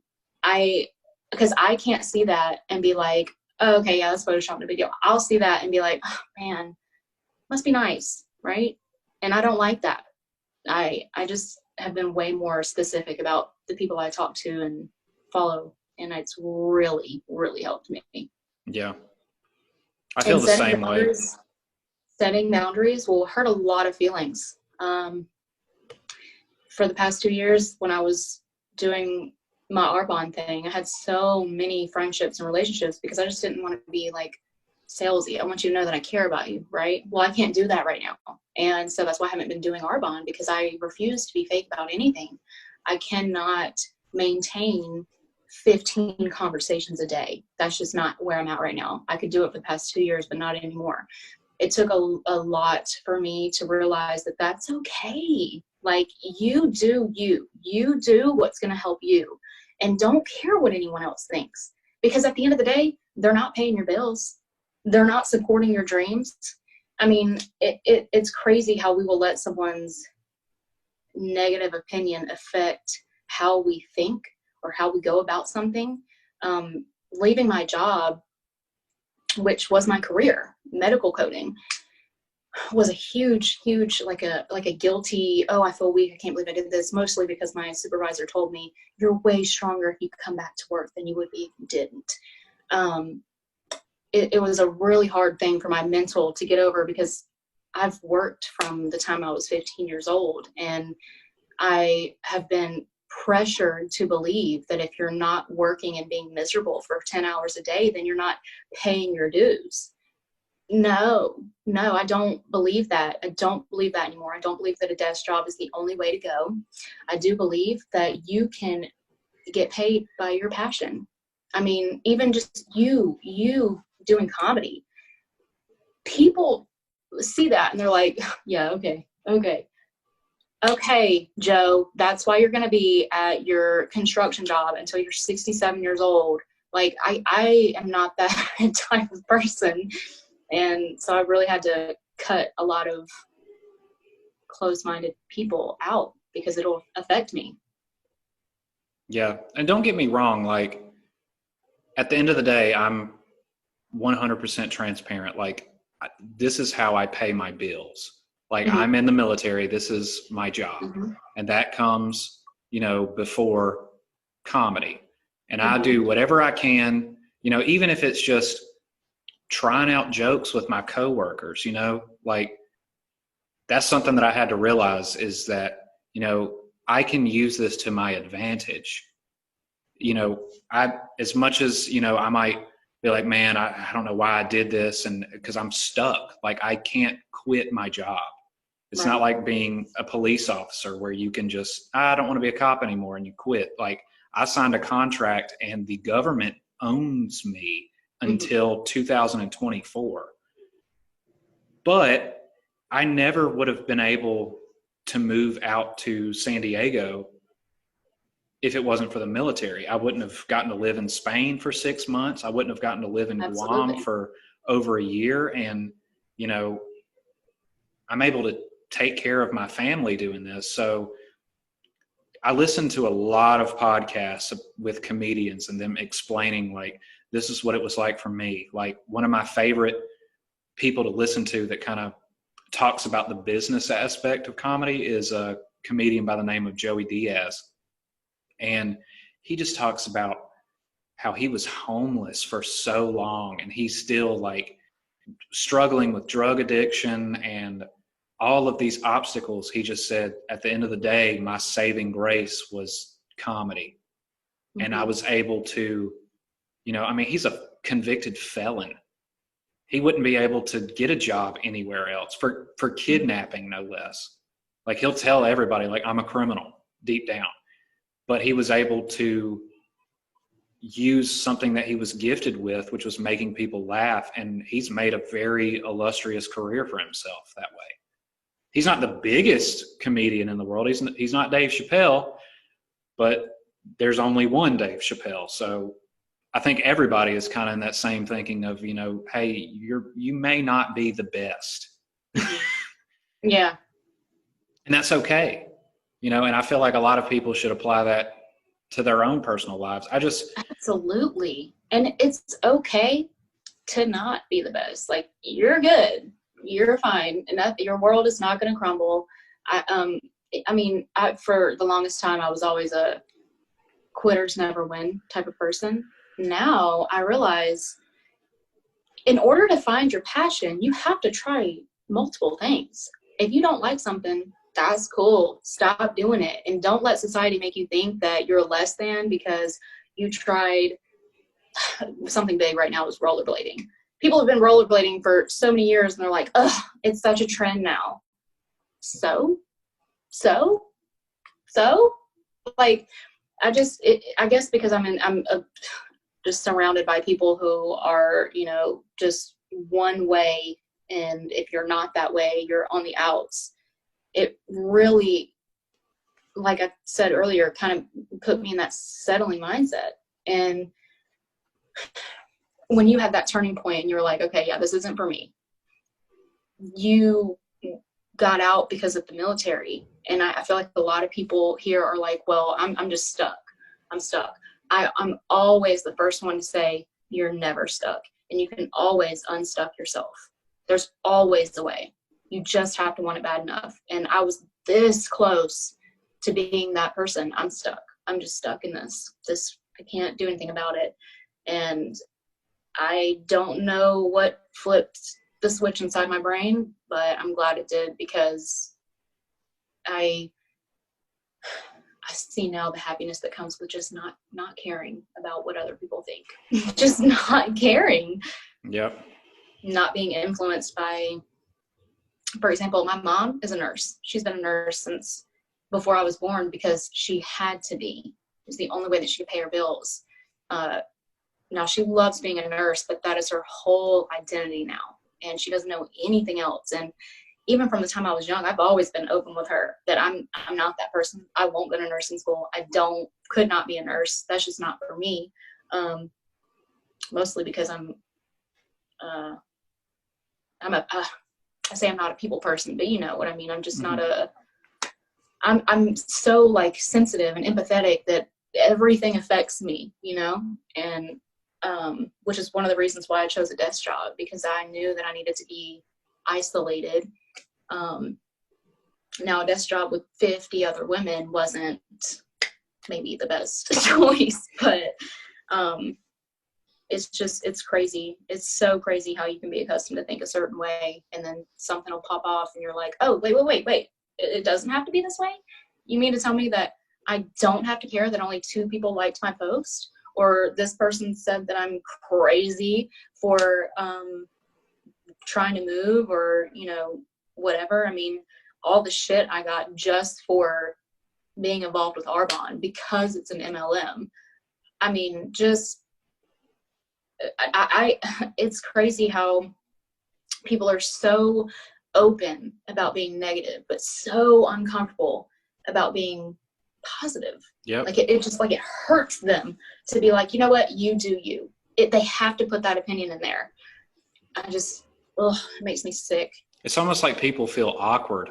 Like when you have a conversation with somebody and they're just so positive, you remember that. Mm-hmm. You know, like, for example, I'm sure he doesn't listen to this podcast, but if he does, I'm giving you a shout out. You know who Parker Cavanis is? I do not. Okay, he graduated like 2 years before me. I never really talked to him much. I knew more of him. We had mutual friends, but I didn't really speak to him that much. And I remember I went to Auburn one time. I'd come home on leave, and I was there. I went to Sky Bar, and I talked to him, and he was so nice.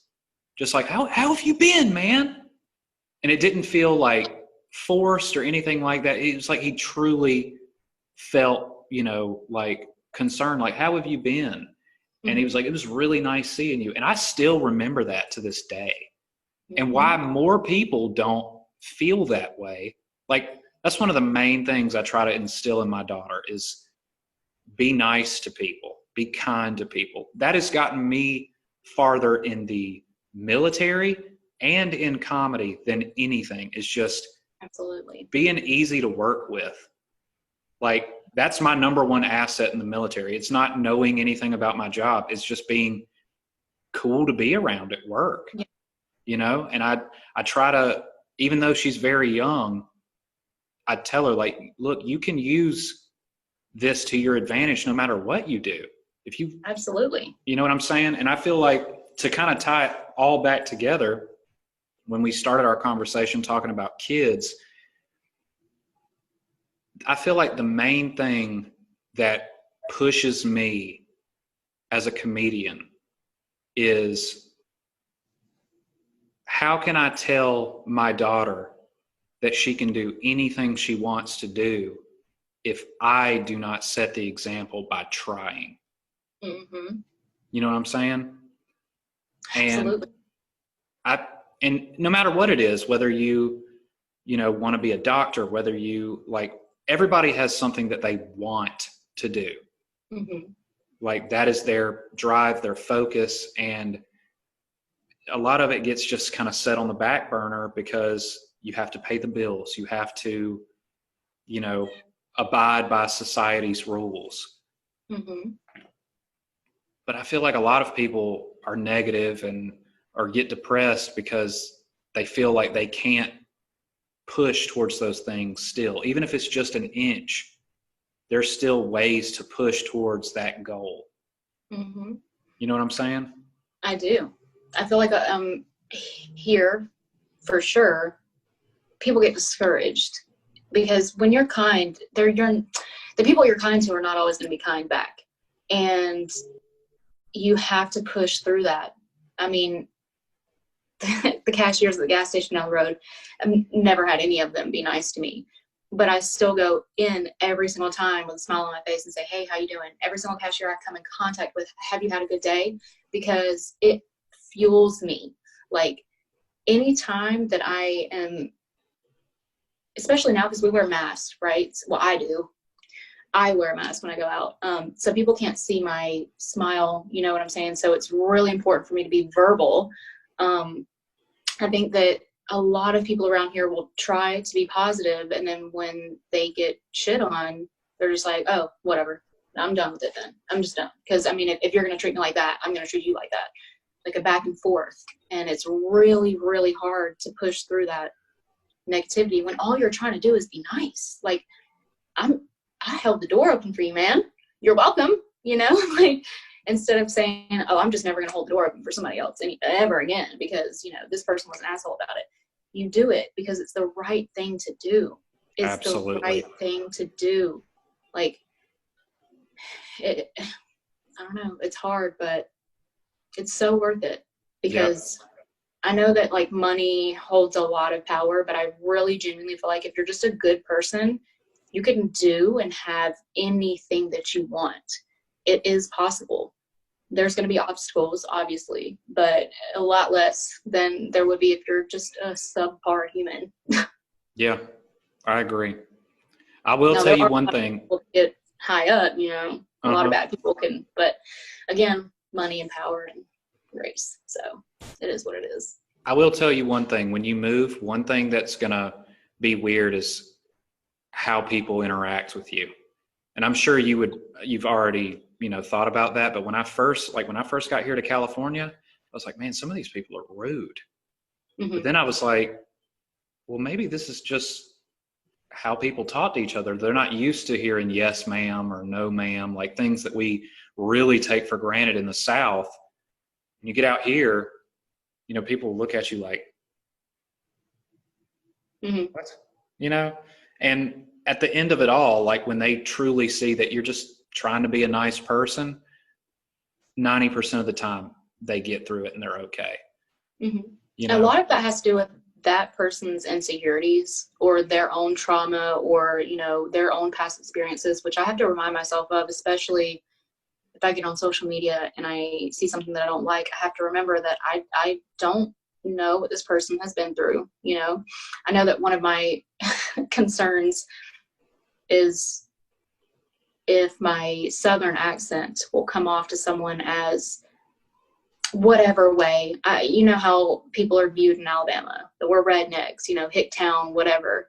And so I worry about that. But why do I worry? Why? I shouldn't care. Like, this is just who I am. You know what I'm saying? If they hear my voice and they're like, you sound ignorant, that's on you. That's on you, boo. I'm gonna keep doing me. It's a work in progress to not care what other people think. I can't even hear your accent. Like, I don't know what that is, but I can't even hear it. Like, I don't know. It's something like, I really only even notice accents from people from like maybe different countries.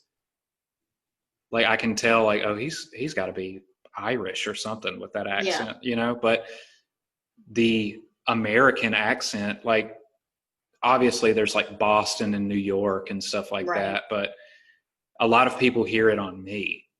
So when I go up on stage and they, you know, all right, how y'all doing? Mm-hmm. I'll see some people go, oh, it's a Southern comedian. We're going to hear about biscuits and gravy and dogs in the yard.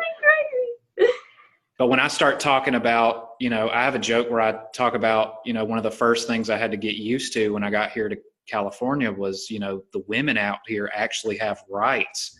And everybody's just like, you know, like, what's he saying? I do remember that. And I love that joke, honestly, because. Well, I appreciate it.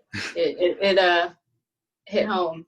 That's part of a bigger, like, I did that back in November and I didn't post it because I talk about this sometimes. It's kind of like my inside secret, but originally when I first started doing stand-up, I thought, okay, I'll go do a set and I'll record it and then I'll put that on Facebook and then people will see it, you know, and that's how I'm going to get famous.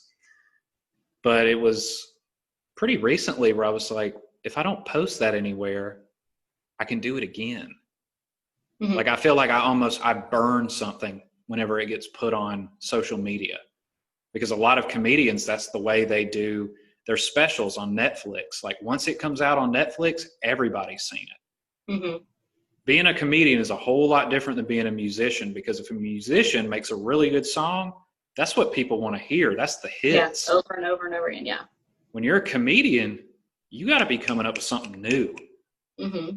They want to hear the new stuff. So, like, I've held on to that. Like, that was one of my best performances. I felt so comfortable while I was doing it. And I mean, the last time I felt that good on stage from that one particular video you're talking about was when I was 18 years old. In Birmingham? Mm-hmm. I remember it because it was the showcase for that class that I had taken. And I was so nervous because that was one of the biggest crowds I'd been in front of since that show when I was 18. And it's something in me, it was like it just snapped and I just felt free, even for 5 minutes. And when you know that you've got the crowd following you, that is like pure heroin for your system. Like, for me at least, like, and a lot of comedians will agree, like, once they're with you and you can feel that, like, there's a point in the actual video when I watch it, I had it like professionally shot and everything, like the entire class, like, we pitched in and got a photographer. So it's shot from multiple angles with the sound and everything.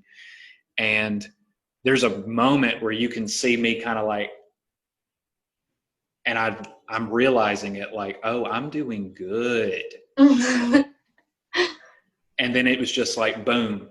And I opened up, and it's just trying to get that feeling back. That's every time I go on stage. That's what I try to do. I try to get that feeling back. So coming up with new material, it's kind of nerve-wracking because you don't know how they're going to react to it. There's a lot of times where you go up there and you hear crickets, especially when you're performing somewhere like the Comedy Store, which you're talking about titans go up there every night of the week. Like, I've been to the Comedy Store in LA 3 times, and every time I've been there, I've seen somebody that I've seen on television. I saw Joe Rogan do an hour. I got to meet Chris D'Elia, which that's kind of ironic now because he's not doing too hot right now. And I mean, I've met all of these insanely talented comedians. And so when you are going up there to perform, it's just like, oh my God.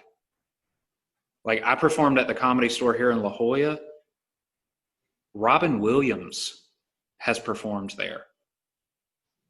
Like, his name is on the wall. Jim Carrey has performed there. And then when you're standing up there, you feel like you're standing like on a mountain down. You're like, I'm up here. And that's one of the things that keeps me going. It's like, I made it to the Comedy Store, you know? I love that. I grew up in Titus, Alabama, and lived in a single wide trailer where our power would get cut off and it would be 100 degrees inside the house. And in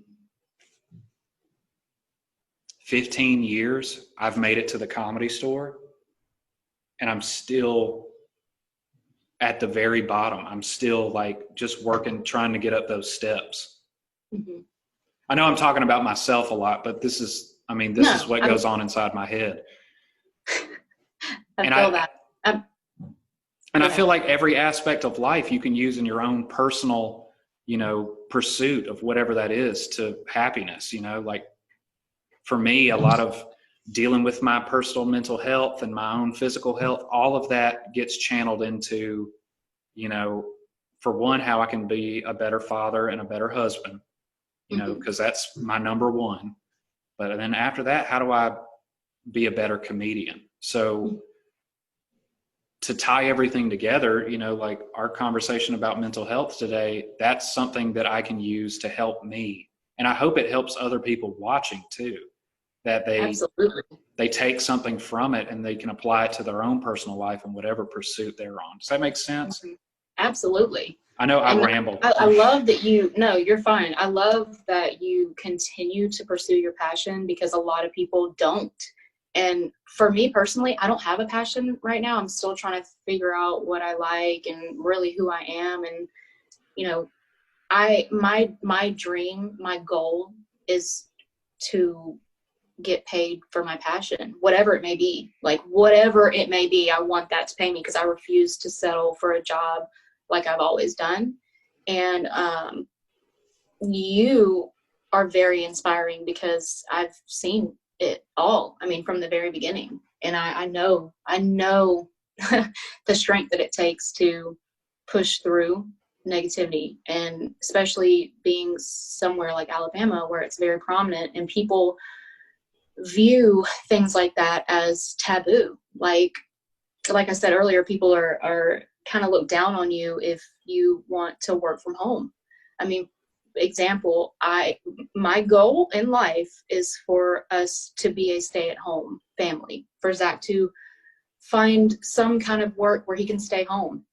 Obviously that's not doable right now because he's in HBAC, but I do believe that we are a homebody family and we can help more people at home than we can spending 9 hours a day doing something that doesn't benefit, you know what I mean? Yeah. I cried every single day at work because I genuinely felt like if I wasn't there, I could help more people. And now I'm at a point where I'm like, okay, I have all this time on my hands and I don't know what I like to do because I've never had the opportunity. I've never, and in the mental state that I'm in, I can't get on social media every day and post these motivational morning videos like I did before. And for so long, I thought that's me, I'm just motivational. I might be a motivational speaker one day, and now I'm to the point where I'm thinking, do I like to paint? Am I good at drawing? Or, can I help people this way or that way? And seeing you continue to pursue comedy, I'm like, this is possible. People do this, you know, people who are from here in the ruts of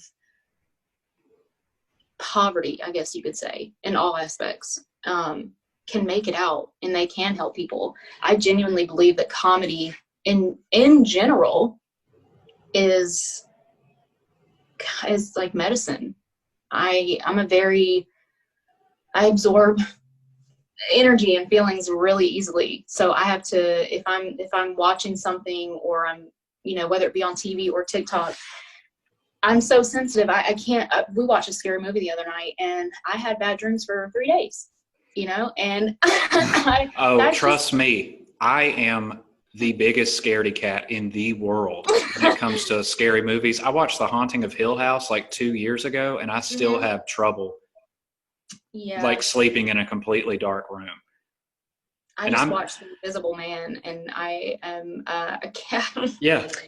I'm also, like I told you earlier, I'm spiritual. So like I believe, I don't know if you can see this vanity right here. This is my nanny's vanity, and she's had it for years. I believe that she's connected to it. And so like Opie, anytime she's laying down and she looks up or does this or does that, and she's like, I feel like that's her. And I just think that because I'm so I say in tune, but what I really mean is that a lot of people don't think that deeply. They're like, oh, it's not a big deal. I can watch this and not be affected by it. But you are affected by it, because even if you're not watching something scary and you're watching something like, I don't know, an action movie that's centered around negativity, for example, when you're done watching that, it affects how you process other conversations and situations, whether you realize it or not. And I've talked about that before. I don't even remember when. One of my morning videos was like, you need to be careful. I always say what you put in is what you put out, because it's so important to realize if you're taking in the right things, I guess. I don't know what I'm trying to say. The right everything. We have so much at our fingertips, you know, TV, social media, literally everything. And every platform is open. So I don't know. I don't think people realize that you can control what the people in your life, whether it be social media or real life or the stuff you watch on TV, you know. I just think that if more people were more self-aware of things like that, it would be a little bit easier to be progressive in mental health in general, because it's ignored. I mean, I had a mental breakdown at work a couple of years ago, and my boss wanted me to go to the hospital so that they could admit me. And that felt weird to me, but also that's just how people are here. You know, that's the only option. Medicine. Go get medicine, go admit yourself, isolate. Like, I feel like if we just look in a little deeper and realize that if we start here, it won't be everywhere else, if that makes sense. Right. Yep. I feel like one of the biggest obstacles that I have to overcome personally is myself. I am my own biggest enemy when it comes to procrastination, when it comes to my personal mindset, like, and I realize it. I know, like, I'm self-sabotaging myself by, you know, like what's the right way to put this? Like the short-term dopamine release, like sitting and playing the PlayStation for an hour. Like, I feel guilty when I do that because I'm not working on jokes. And when I do come up with something new, the whole rest of my week goes better, because I'm like, at the back of my mind, it's like, I know that everything else that is affected by that, by, you know, how much time I have off of work or anything really, what even I ate that day, it paid off a little bit. So I'm completely, you know, in agreement with what you're saying. Like, I feel like more people, you got to focus on you at the end of the day. Like, even if Instead of that just, means, oh my gosh, everybody is such an asshole around here. Everybody's so rude. That blah blah blah. Like, be the change. Be the Yeah. change that you want to see. I know that that's so cliche, but my motto is change your mindset, change your life, because I genuinely believe if your mindset is where it needs to be, no outside source can what am I trying to say? This is probably not the right way to say it, but no outside source can penetrate your journey, like your mindset, unless it's you. You are your worst enemy. Mhm. And it's not society, it's not anybody else, it's not Billy Bob Joe down the road. It's you. It's how you perceive things, it's how you process things. If something is not going to matter in 5 years, don't spend more than 5 minutes on it. That's something that I have to tell myself constantly, especially with everything going on. I genuinely believe that in like Opie's generation, mental health won't be taboo. I just recently learned that some jobs allow you a mental health day. Like, I didn't even know that was a thing. I didn't even know that other places recognized that. And it's been hidden for so long. I mean, especially with women, because, just dating back to the 50s, like I mentioned earlier, Alabama just stuck in old times. The older generation, like my grandparents' generation, have not fully grasped that mental health is a problem. The reason is because our generation is realizing, like, this is not okay. We need to change this. This is hurting my children. This is hurting my wife. This is hurting me. Like, things need to change, and we're not just kind of going with the flow. And we're realizing that it shit is sideways sometimes, and it affects everyone. And like, the comment that I saw on Facebook forever ago that stuck with me was someone from that generation saying that, like, something about us being snowflakes or whatever. That word snowflake, that's what resonated with me. And I think that that's so sad that we have put a snowflake label on someone who cries, or a man who opens up about his emotions, or is vocal about their mental health or whatever. I mean, I posted a picture of me just full on mascara running, crying, because I have a mental health album on my phone. I make videos and pictures of my ups and downs, because it's something that I can reflect on and be like, oh, okay, I can get through things like this now. I posted that picture on Instagram because I casually mentioned, like, oh, postpartum depression this, postpartum depression that, but I sugarcoat it because I don't want to make anybody feel uncomfortable. I don't want anybody to be like, oh my goodness, do I need to do this? Do I need to do that? I'm so done with that. I'm so done with it. I'm putting everything out there because there's someone suffering like me, and they think that they're alone. And that thought, like, kills me inside. I just want someone who thinks they're alone to know that they're not. And that's why I'm so open about my mental health.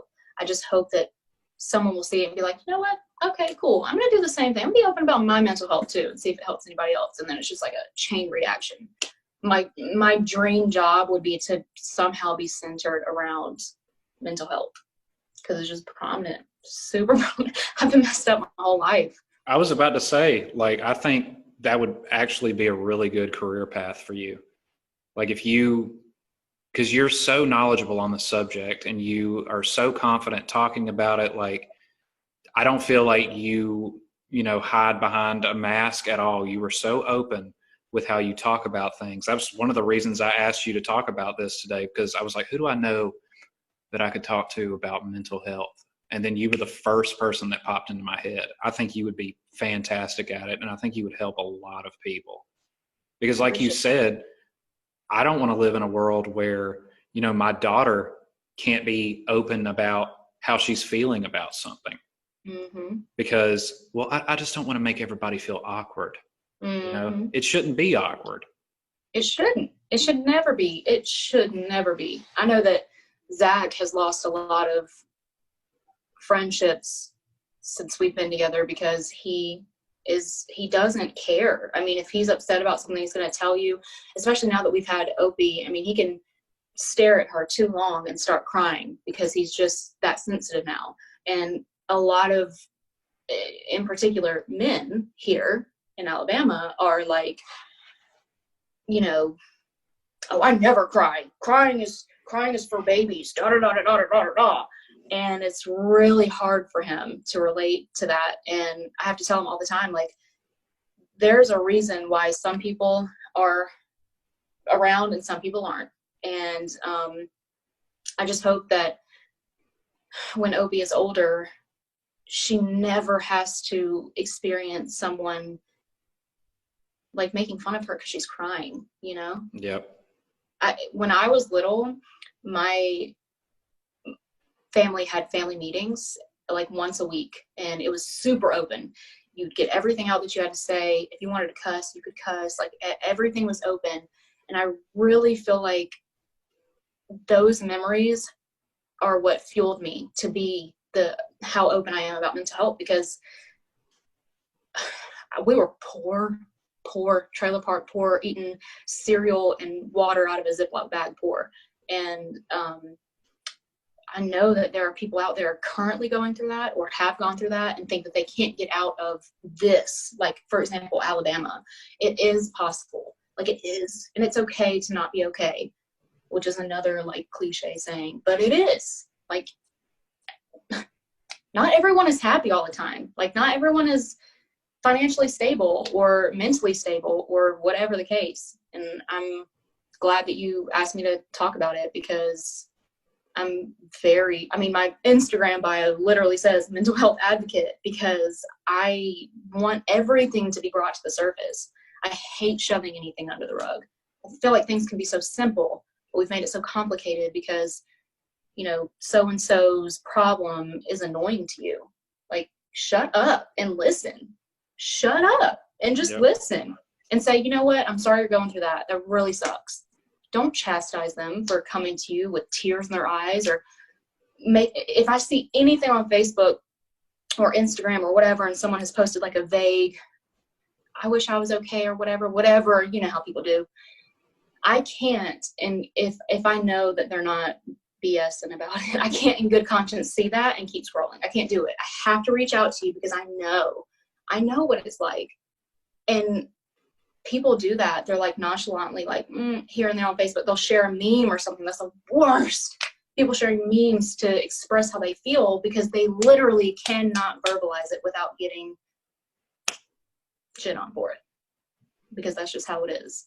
And I know that will change by the time our children are older. Yeah. Because I'll be damned if it don't. Yep. I feel the same way. We've been on here for about almost 2.5 hours, and I got one more question I want to ask you before the end of the episode. So you said that Zach, obviously, since having your daughter, has become a lot more sensitive and will cry now. Mm-hmm. How hard is it for y'all to get through Pixar movies now? Let me tell you something. I am not a movie watcher because, for just multiple reasons, I don't even care about getting into them, but she watches Doc McStuffins. Have you ever heard of that? Yep. Okay. Taylor, it is literally the cutest, most creative, progressive children's like cartoon. I cried the other day. Because I was watching an episode where the teddy bear accidentally got washed with a red shirt and now he's pink, and he was so insecure, and he was telling the friends, like, I'm a different color now, and they were like, we don't care what color you are, we love all colors. And I was like, oh no, like, I can't. When I was growing up, it wasn't like that. We did not have, it's a black doctor, like two black doctor parents and a little black girl. Like, I never had TV shows like that growing up. That's how I know it will be different for them when they get older. And before Opie was born, I think I saw Zach cry 3 times in the 6 years we had been together. And now it's like not taboo anymore. Anytime either one of us cries, really, it's just like, oh, what did she do that was cute? What was it this time? Mm-hmm. You know? Yep. What always gets me, this is my kryptonite, is Coco. That end scene. Have you seen Coco? Mm-mm. Okay. It's a Pixar movie, and I'm just going to warn you now, the end scene for parents is going to rip your heart to shreds. It's not sad. It's just so sweet. Oh my gosh! You know what? You just brought up a memory. That was that movie of the dog. Oh my gosh! I can't think of the name of it. There's a 2-part movie, and the couple has a baby at the end of the first movie, and so the second movie is like the dog, like it's a cartoon. It's the dog getting used to the baby or whatever, and he kind of feels neglected and watching the baby grow up. I will not remember the name of the movie. I'm just telling you right now.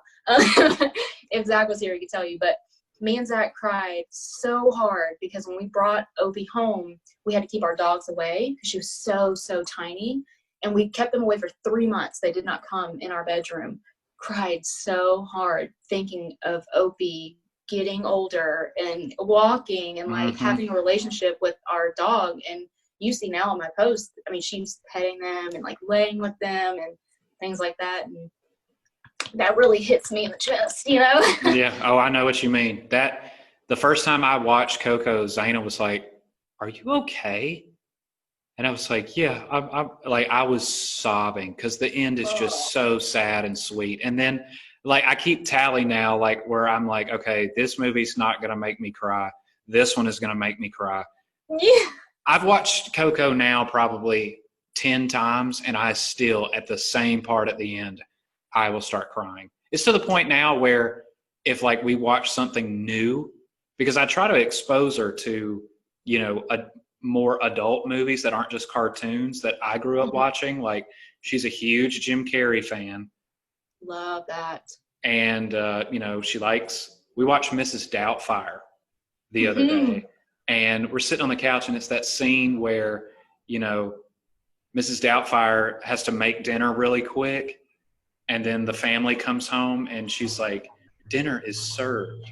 And then Sally Field is like, "How lovely." And Lily's sitting next to me on the couch, and she goes, "Oh, that's so sweet." And I just immediately was like, Let me ask you a question. Okay. Before we get off here, what about old shows, like TV shows that you watched before having a child? Are you able to watch them and process them the same? Oh no, I feel so different now, and I take note of it like every time that I do, like stuff that even like stuff that I didn't think was sad at all before. Being a parent like gives you such a new perspective on it. Like even like with like fear and stuff like that. Like have you seen Pet Cemetery? I haven't, because just the name of it. Okay. Just the name of it. You don't need to watch it because okay. It is. That's why I think Stephen King is one of the best authors, because there's some stuff that I can watch that scared me a lot as a child, like the new It. If I'd watched that when I was a kid, I would have not have grown up to be who I am today. It would have scared me so bad. Yeah. But like with Pet Cemetery, there's a scene in it that will hit a parent in a way that is literally the most horrifying thing you can imagine. And it, like that type of stuff didn't, you know, really break through with me when I didn't have a child. Right. So like, even with like, you know, sweet kids movies like Coco, you know, I'm telling you, it's such a good movie, and she will even love it because it's so colorful and it's full of music, and it really does a lot to talk about, you know, Hispanic culture. Like it's really a great movie. It's one of Pixar's best movies. Like I love it. Zach is the movie person in our family. He has always been a movie person.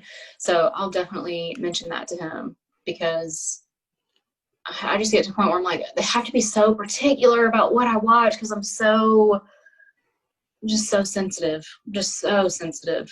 And then I feel guilty because if I'm crying and then Opie, senses that, I don't want her to feel that energy.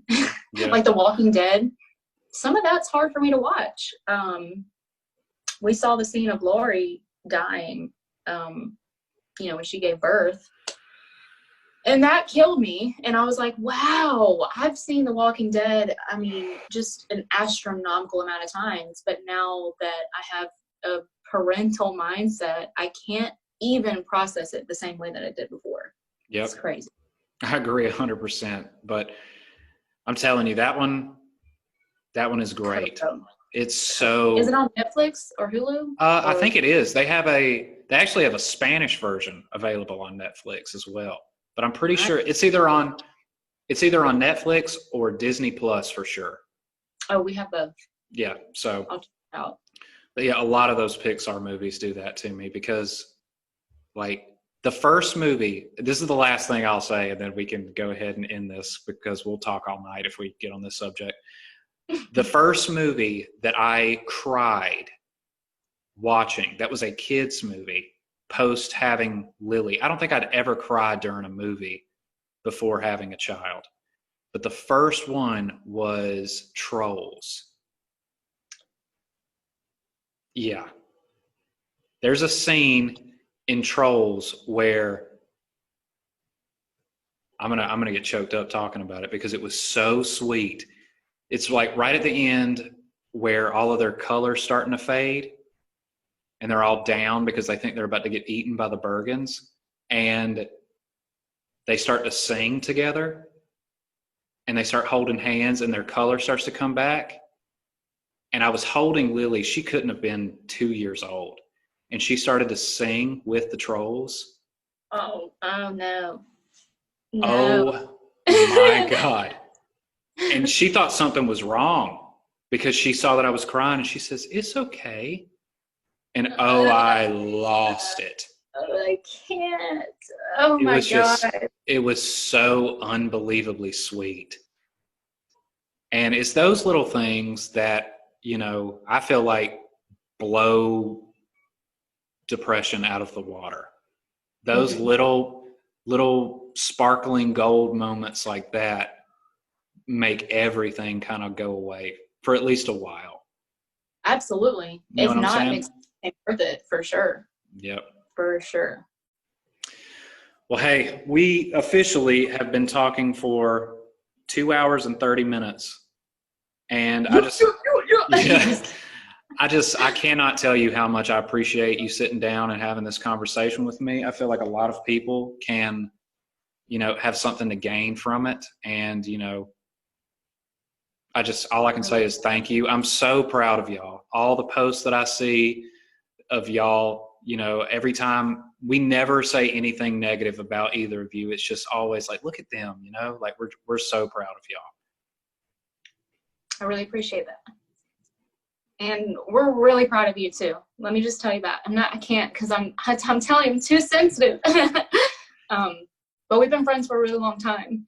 And you've seen me in a lot of different places, and you were there when me and Zach first met. So you've seen him in a lot of different places. So it really does mean a lot.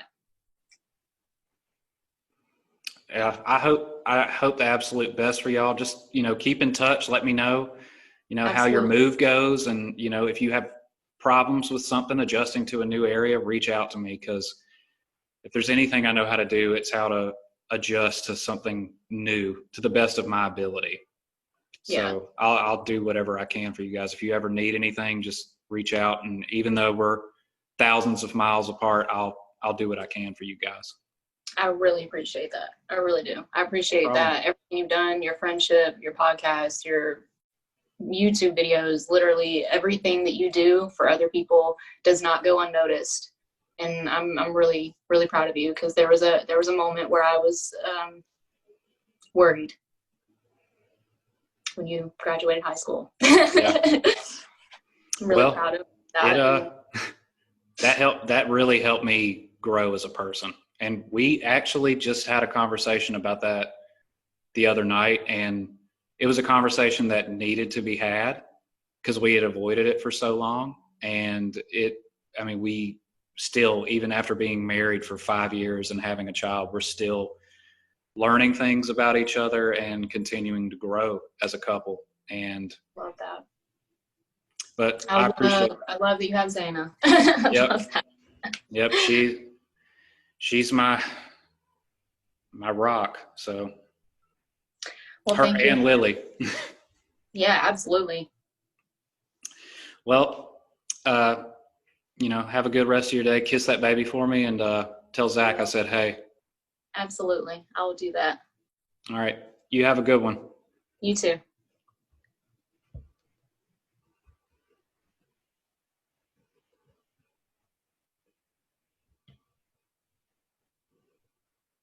Once again, a big thank you to Payton for sitting down and talking with me today. I know I probably said thank you about 100 times right at the end of the episode, but I really appreciated the conversation that we had. And all in all, I think that's more of a conversation that everybody needs to have. We just need to work on, communicating how we're feeling to one another.